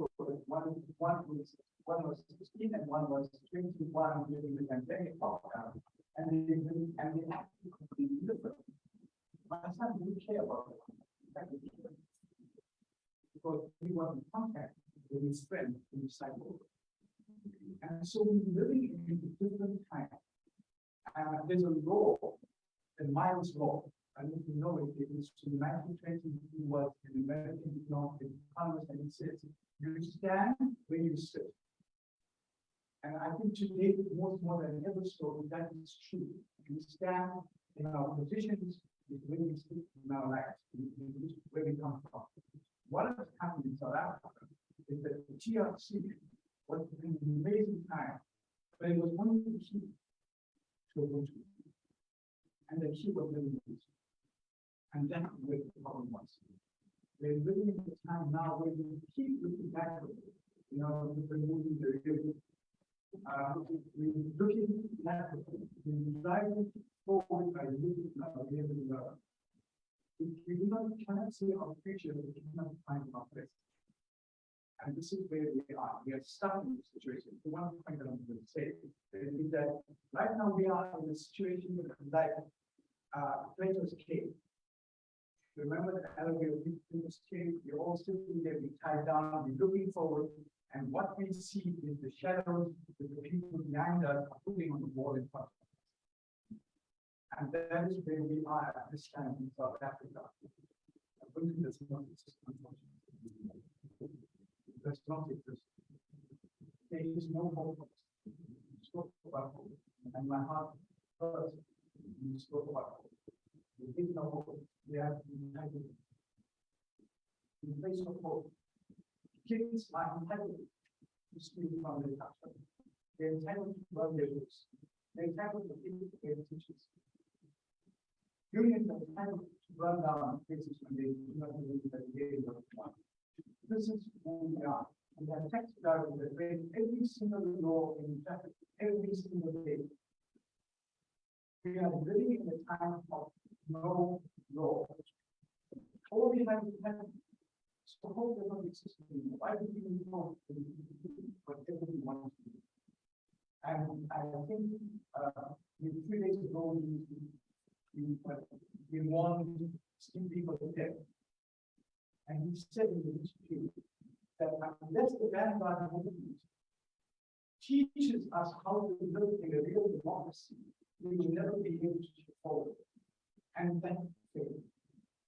We do not live, we've never been taught, whether we white, black, green, yellow, we have never been taught how to live in a real democracy. And we spoke about, I was listening on the phone when I was here, we spoke about the reptilian brain. We are living in fight mode all the time. Our logic is not in play. And we know that we're in the fight mind because the amygdala kicks in immediately with the cortex, which is out. So we don't have the ability to love it. So we are now active in that mode, in strengthening action in our country. Unfortunately, the system we are at this point. And it is very, very sad. It's very, very heartbreaking. I have to teach my kids. I have to tell them. I have to personally tell them about things.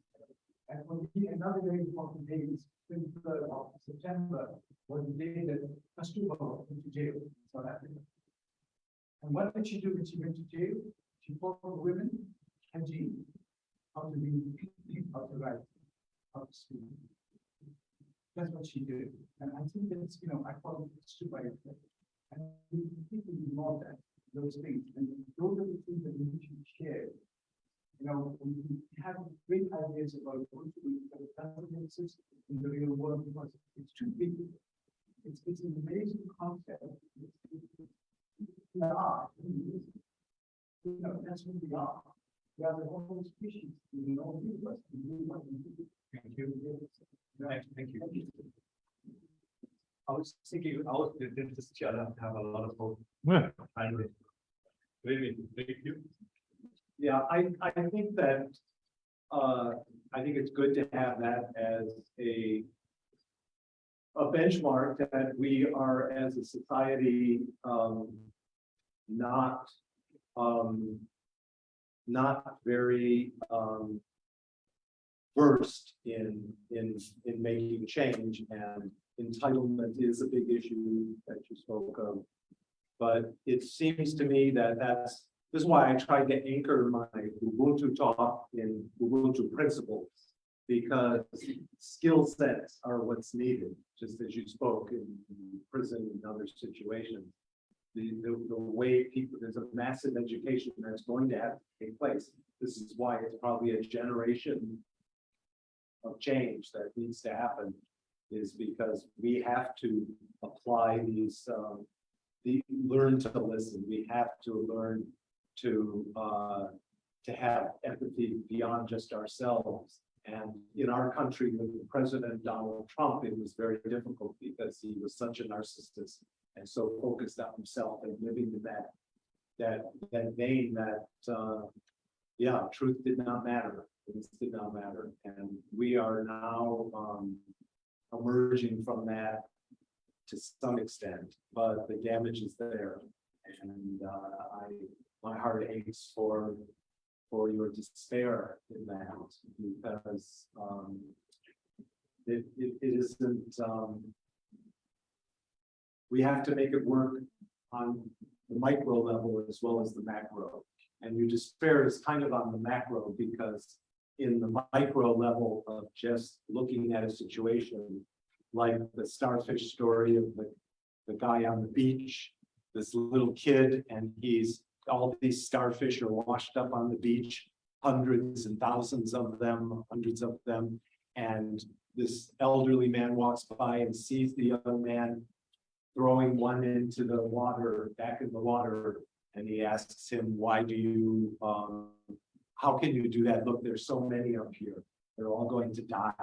You can't do anything.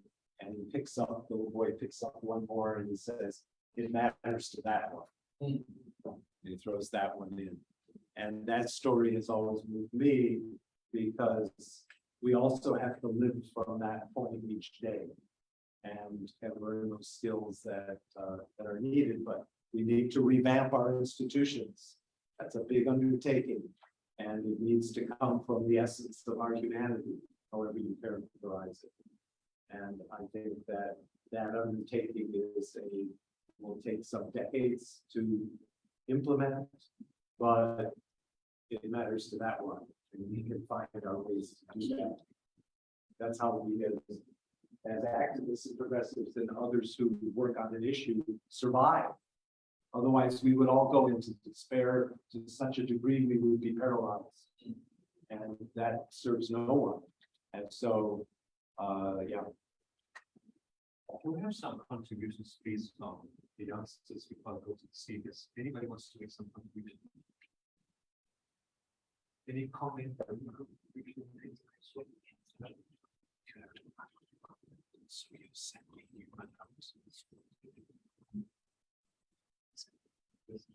Young lady there, identify yourself. I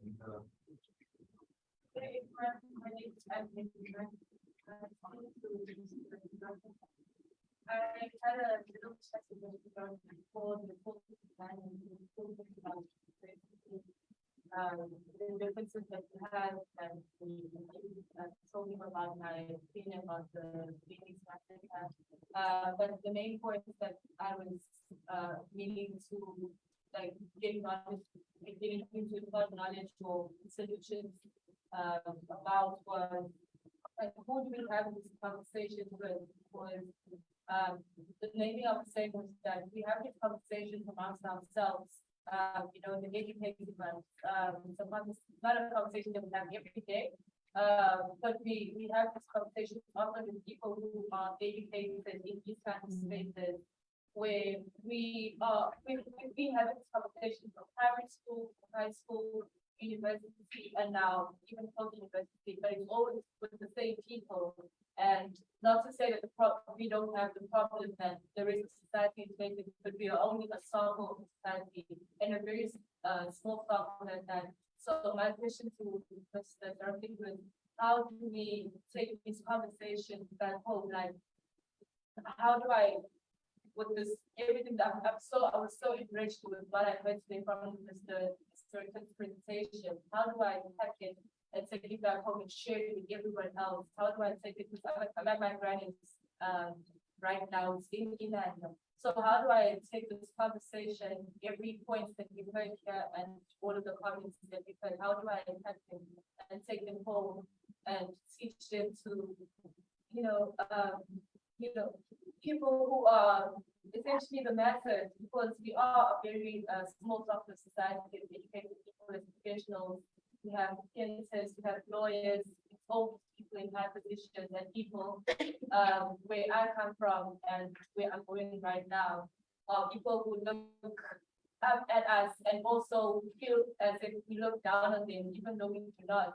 And us, we're not on equal standing in a way. So how do we not reduce ourselves, but how do we get ourselves to that level and create a space where we can have these conversations and also enrich other people as much as we have been enriched in the session?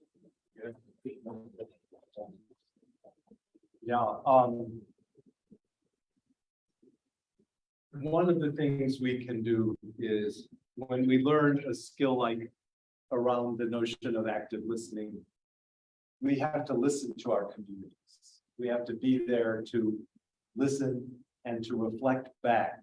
What happens is we tend to go in thinking we can fix it, thinking we can change it, thinking that, and that's taken as judgment, I think, for people, like you're looking down on me because you're telling me I should be doing this or I should be doing that.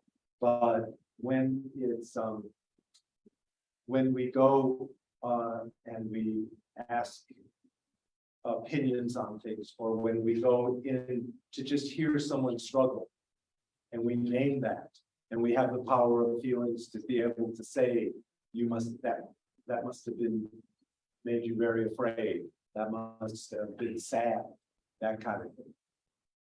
Not what I think you should do is, and too often we go into communities with that attitude that we can fix things. And those trained in the law do that even more, is we're kind of trained in the fixing business, that we're going to fix the problem. And so I think that modeling and going in, listening in a new way is very helpful, because then communities start to have a different respect and exchange at that point. I think these are human concepts. I don't think these are intellectual concepts. I mean, certainly the way I laid it out is heady. I get that, but it's also hopefully a heart-based process. And if we remember the heart-based process and we deal with and we talk about it in that way, how I would describe it, let's see, even if I was talking about today, I would say, hopefully, that this was very exciting. People were sharing their hopes and dreams for their life. People were listening to one another in a way that was very special. And I would just keep that on a simpler level, but I would also say, I would ask them for their stories. People live all over, have story, and there's power in people's stories. And so I think how we approach communities and not from judgment, but from, I want to hear your story, or what delighted you, or what scared you, or what's, how we engage in dialogue and new ways to do that. I think that can be helpful. I think that how we are of service, what we bring to a community, not from here's what you should have, but what do you need? What are the things here that will make a difference? I mean, you're talking about different people. I mean, we were talking about the difference a tap in a village makes for water is an impact on women's lives, generally, who carry water from a long way and suddenly had more time, suddenly had a whole different life could evolve from something that simple. And so I think we're talking about techniques that enhance the way people live their lives. I was at a meeting with a group of lawyers and President Mandela, and he said, we were talking about the Constitution, and President Mandela said, the rights in this Constitution are an illusion unless you raise the way that people live their lives. And and that becomes a very basic thing of needs at this point. And I think if we're going to get our institutions on board with enhancing the way people live their lives, then change happens. And so on a very simple level, this is about getting the businesses, the government, the police, the institutions around us, finding ways that they can be in service of people. And that's that type of thing. So I think that the languaging has to come from people connected with communities, not from us who think about it. And I think holding dialogues, holding talking circles about what's needed. Everyone can talk about that. Well, I need a better roof in my house. We need water. We need to not be afraid to call the police. We need to feel that our world works for us. That concept may seem foreign, but it is people's everyday lives. We have to translate all of this into that.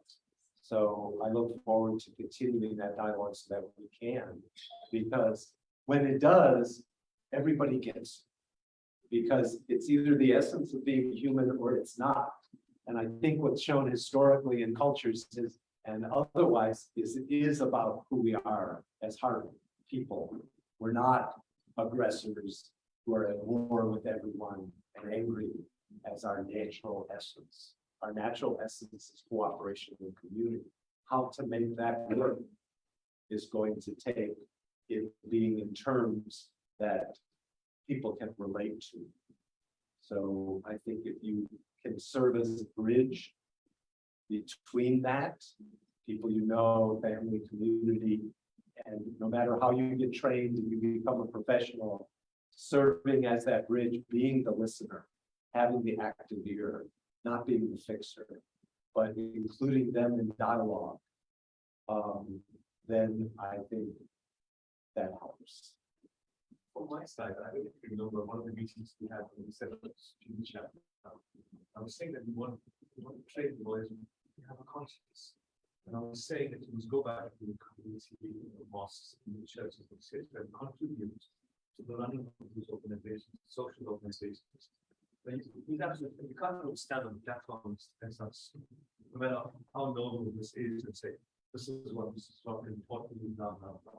You have to do some work there. The community has to trust you. The community will know that you just not fly by night, etc. And then once you have that standing in the community, you can spread your philosophy, you like-minded people, and that's how I think you'll be able to change some of the minds, half the minds of people. You just don't stand on soapboxes, unless you can be a politician. That's another thing. Those people do nothing for nobody, So I'm just saying, I would echo everything Eric said. Go back to your communities, make yourself. Your education, as you said, will privilege first. All of us, I guess, here in our privilege. So you use that privilege to make someone else's life better. The thing about the staff, you do one life at a time. One life at a time. Great. You were saying something? Later. Okay. Terry?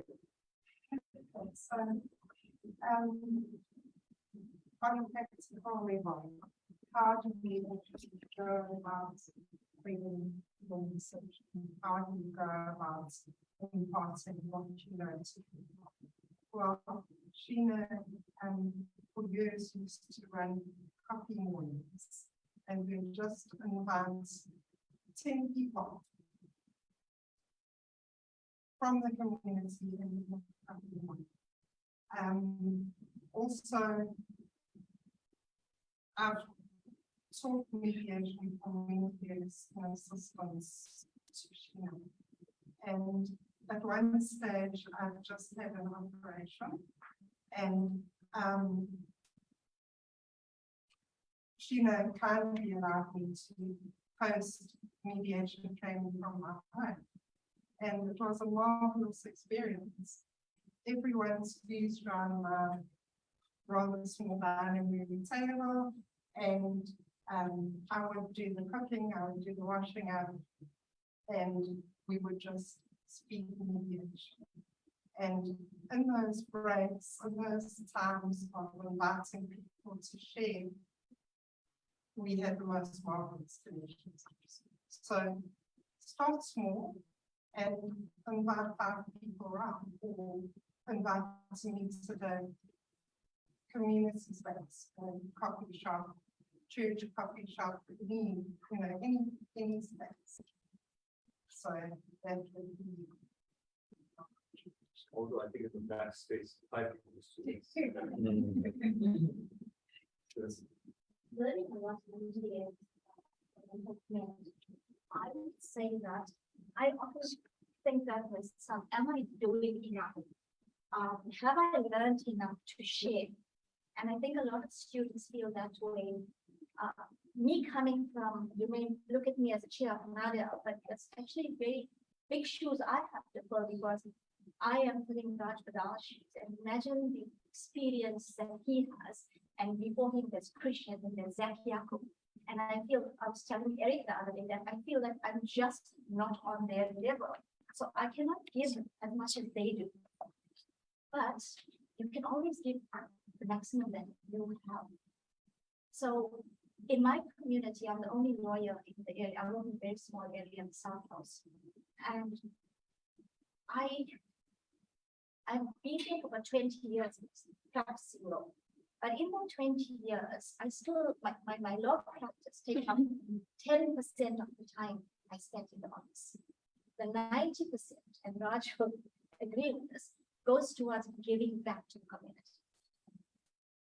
I run a full bursary committee where we take the very underprivileged children from our community and we give them bursaries. So we sold a property that was family property and invested that money, and from 700,000 22 years ago, we've given up 1.1 million rand in bursaries. And the 700,000 has grown to 1 million rand now, the capital amount. So it's not always that you're gonna go out and change people's lives. I don't think I can take a room full of people and change their lives. But the little that I can do, you know, like the bursary committee, I work with several other. I sit with people that sew and I talk to them, I teach them about wills, estates, and how they must protect their assets in the sewing club while they're sewing. Because the ladies don't know that they can do their own ones. They think that they must follow what their husbands are telling them. I go into other organizations where the building trade, you know, people who really need our advice. Raj and I recently have been doing a lot of work with the pensioners. And it's not about going there and doing their estates. No, it's going them and teaching them how not to be taken advantage of. That's what we're teaching them. They don't allow people to take advantage of you because this is what you're writing. Don't sign documents that you don't understand. So we all know this. And it's our small way. That's a difference we can make. It's not, you don't have to be an Eric or a Raj to make a difference. That's what I feel, because I don't think even after 40 years of practice, I'm going to reach that level. But you still can make a difference. I think once the resident we need to destination. Christian will be our next one. Once I say before you said anything about without him, Eric would never have been in touch with him. Johnny Dulanga, I think, contacted him, you know, and that's how we're in touch with you. So we have to thank Christian for this. Christian. Come up here. Come, Yeah. come. I don't know why Johnny Dulanga was not contacting you, but I have a clue. I think it had to do with anyway, nice meeting you. Oh, sorry. There was a book written by David Dazenhouse called Truth, Reconciliation, and the Apartheid Legal Order. He's a professor at Columbia University. Someone sent me a copy of that book.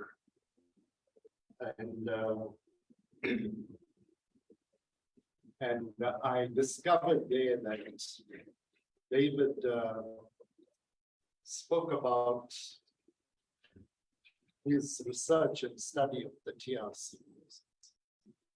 And in the opening paragraph, he mentioned, well, the TRC was about a whole lot of areas that they were going to focus on, from security, police, human rights violations, and so on.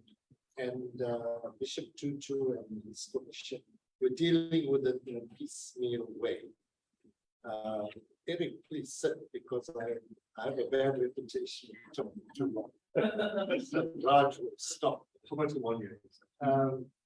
So we had no idea, some of us, as former activists at that time, we were activists, we still are. But we had no idea about many things that were going to be said or unsaid. And the thing that was the biggest problem that was not being spoken about was how the legal system under apartheid, the apartheid legal system, had held together the whole apartheid regime and gave it legitimacy within the context of the white minority regime and the white people of South Africa in general, and the vast number of Black people who bought into the Bantustan policies and who are ignored. People don't say that Black people were part of the apartheid rotten machinery. We were celebrating, was it 20 years, 30 years of the Ciskei massacre, as it was called. Yeah, in Vishu. And I think about 70 people were shot dead, 30 odd people, where they were trying to break down the Bantustan government under one general called Opa Bozos. So anyway, the apartheid system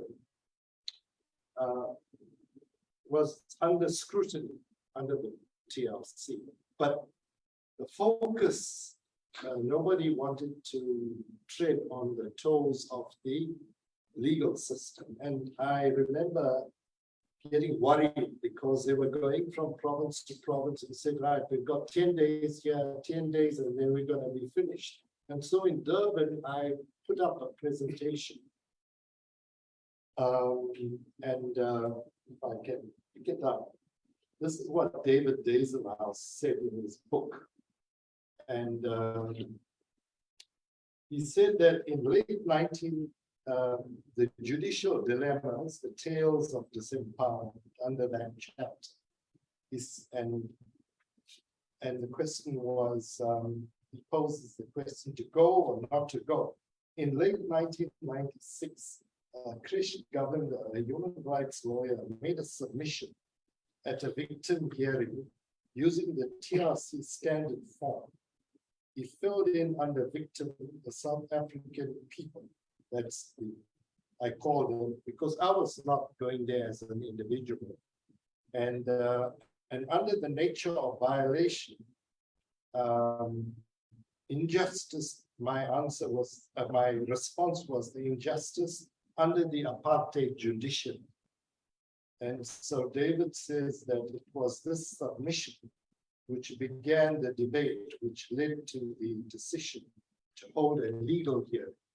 So the TRC decided after that, I can't remember, there was about I might have put up a 20-page submission about the whole legal system, challenging the judiciary, the attorneys general, the whole magistrates, prosecutors, and said that these policemen who were being brought to the TRC and crying there and showing how they suffocated people were the foot soldiers, essentially. They were not the people that we needed to hear. We could hear one and it spoke for 1 million. But the judges, the magistrates, the judiciary was part of the apartheid ideology and plans, the broederbonders and everybody. And they gave legitimacy in the eyes of the oppressive groupings, black and white, who were participants, collaborators, whatever you want to call them, sellouts. So this legal hearing then took a form of its own thereafter. And Bishop Tutu was forced to challenge now the legal system. And there was a big commotion because the judges, the Chief Justice, in that same book, he says, Krish Govender, more or less, to paraphrasing his sophisticated legal words, he said was talking nonsense. When I said that the judges must come and account for the manner in which they covered up all the apartheid atrocities, gross human rights violations, deaths in detention, they found all of these people not guilty. They were part of that framework.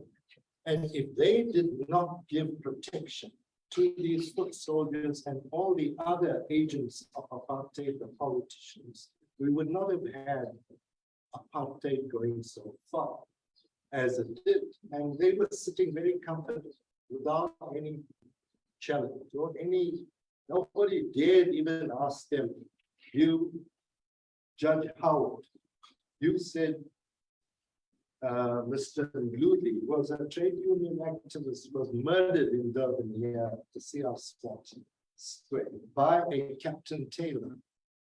And Judge Howard found, he said in his judgment on the trial, that was a farcical trial, that Captain Taylor was a very decent gentleman. So these are just small examples. Steve Biko, the truth took so long to come out. And but it was all part of the sophisticated operation. So where am I going with that before I go too long into it? You know, TRCs all around the world, from Chile, where it started really as a good concept of what they call transitional justice. And all of the TRC processes are actually, in my opinion, gimmicks and tools to, but in a nice way. They were aimed as instruments, not called tools or withdrawal, instruments to bring about peace, instruments to try to forge justice, but it's only to bring about peace, to end a bit of conflict. It's not about justice. You know, you can have a lot of peace everywhere. We are at peace, but where is the justice? There's a big difference between the two. So in Colombia, in even Sri Lanka, where the Tamils were massacred by, you know, hundreds of thousands, and they had, I think, they copied words here. They said something about lessons learned and Truth and Reconciliation Commission.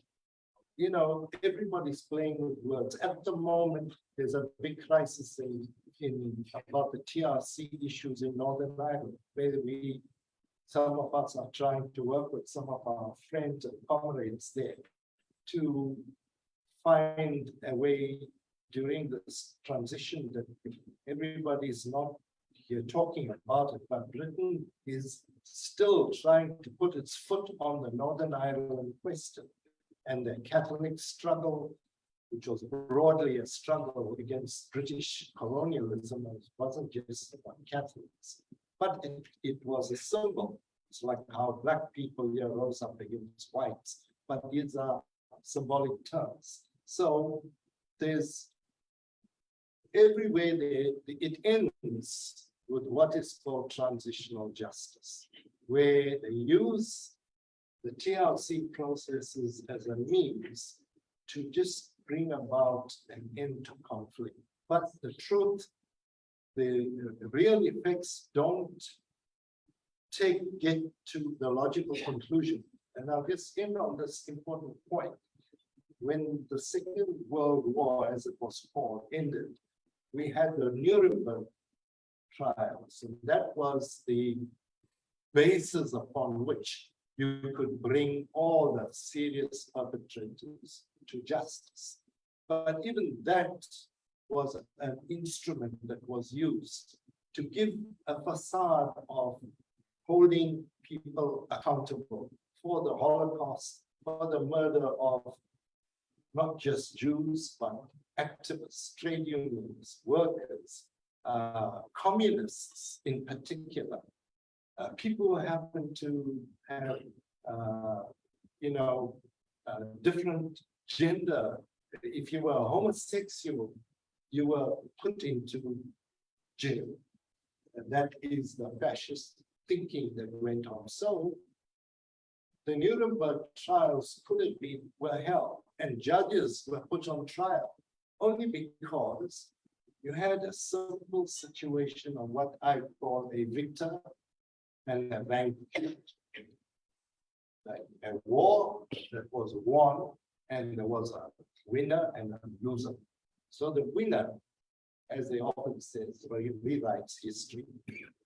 But they had the power to catch those and put them on trial because they had everything under military and security control. So that's basically why you could have had a Nuremberg trial and judges were put on trial. The judges in South Africa could not because we did not have a winner and a loser. So all the TRC processes are instruments to bring about peace, but you have to struggle for justice thereafter. And that is why all that Eric is talking about, it's so important because he's tapped into an area about human relations that we must never give up.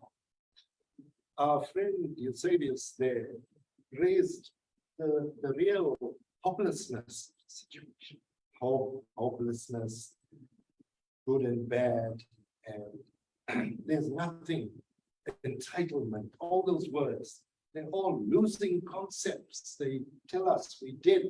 I will go further and say climate change is going to destroy all of us. It's almost a certainty. We've reached that tipping point. You can read, I'm sure Eric would have gone into details, but we are in an irreversible state. But it's a matter of how many decades. But before we go there, and even if we accept, even if somebody said that there's going to be a big asteroid that's going to hit this Earth in 15 years' time and you can't stop it, and that could be a reality. We don't give up. So when we talk about hopelessness and no hope, no, the word that we must embrace is struggle. That is the word. No matter if you have 10 days left to live, you do not give up on struggle. Struggle is a concept that's been used revolutionary struggle. We always talk about our struggle. It was not just against apartheid, but it's a struggle that we say is still going on. There's a slogan that is used all over the world by activists, by revolutionaries, by left-wing people. Our luta continua, the struggle continues. And it was a word, a phrase that still lives, and we live with it every day. So when we talk about Phoenix massacres, we talk about people dying of hunger and poverty. It means we have to engage in that struggle and never give up. So when Eric speaks about ubuntu, he is using tools here to tell us, do not give up. These are value systems and tools that help us to continue that struggle. He's not posing as a revolutionary. We have a white man from the worst evil system in the world. The US is the worst evil system that's damaging all our beliefs in Ubuntu. But he is a white brother that is here speaking, who is trying to tell us. And invariably, we will listen to a white brother from the US and we'll all gather here. But if there's a black brother from Africa here, maybe we might get 10 people. So, no, I'm coming in on the tailcoats of the white brother to the back door. And that's Raj. That's why he's a smart leader. So basically, we do not give up. If we have to talk about the evil empire, from the end of the World War, the struggle has been to have what they call and remember these words, because you will come across it more and more, a unipolar world. That is the struggle going on in the world today.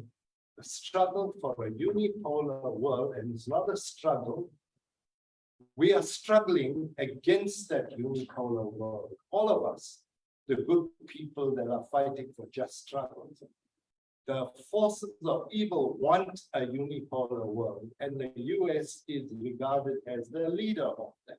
So when they want to smash Russia, because Russia and China, and to a smaller extent, India, and a tiny extent is South Africa, because we have a symbolic role in this world, because we align ourselves with Russia, China, India, and the forces that are standing and struggling against this unipolar evil empire.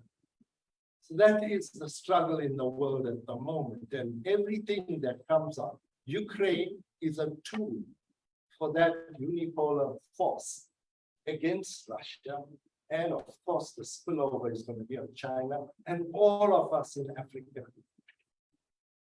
And the leadership in Ukraine is so pathetically right-wing that they will say, give me more bombs. So we are going to find a tool that is called Truth and Reconciliation to just bring this Ukraine-Russia thing into a conflict-breaking process. And then we'll carry on looking for truth after that. Don't get me wrong, Putin is not a great man, unfortunately. he's a bad man, he's very evil, he is equal to Trump.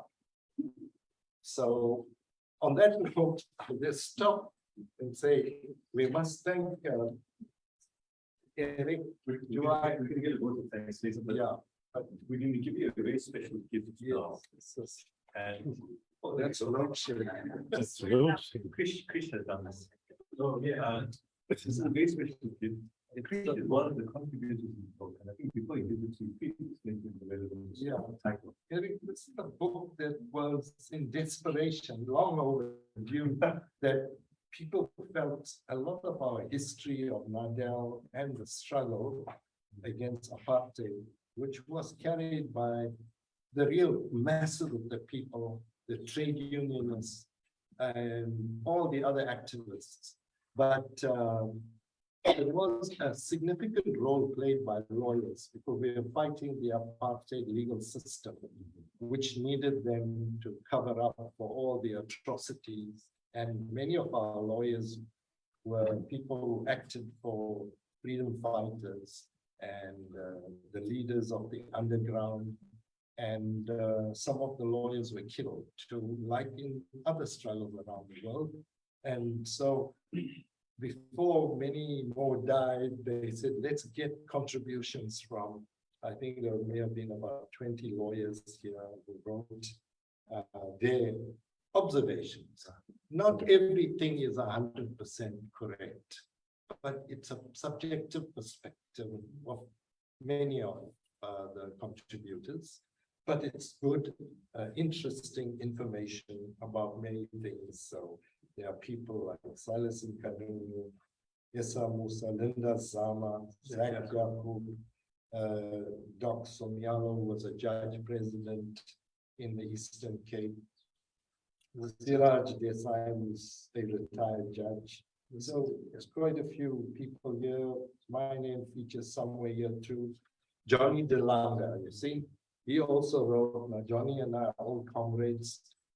He is a solid brother of the struggle, he still is. So this is a book that just captures many of those things, and we want to thank you, Eric.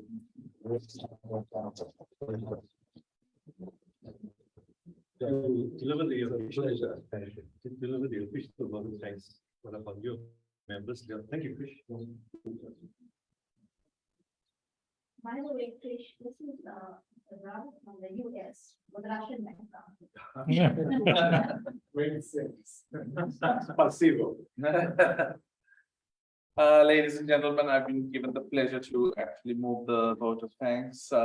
Firstly, I would like to thank Nadal for putting this event together. And we have the eminence of one of the founding members, Krish Govender. Always a pleasure to listen to him and his wise words, you know, being a struggle stalwart.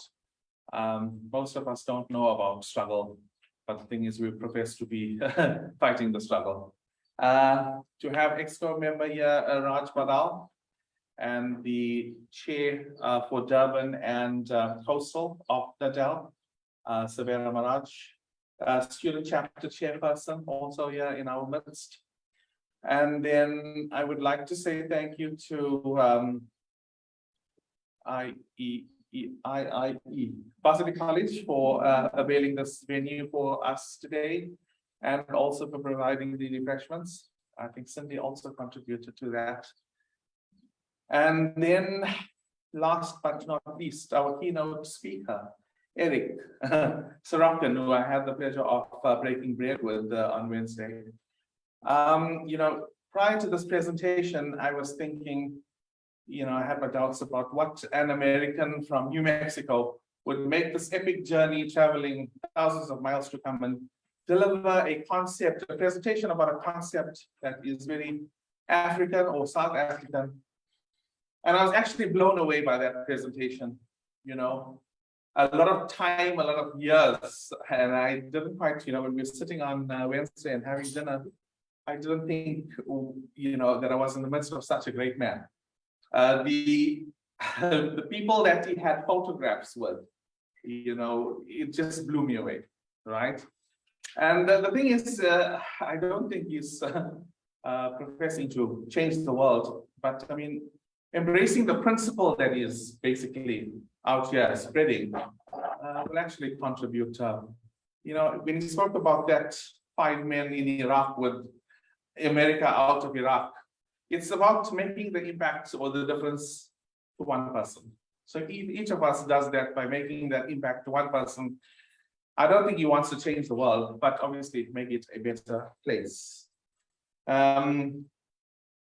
Also, Fiona, thank Fiona. I can't read your writing. Sheena Yonka from ADR. Okay, Sheena Yonka from ADR.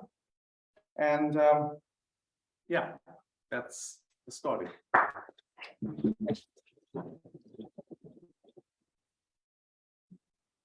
There are some reflections in the name of faces. You are welcome to nurse whatever is there. The late comers in there. And the nations of the book are the acknowledged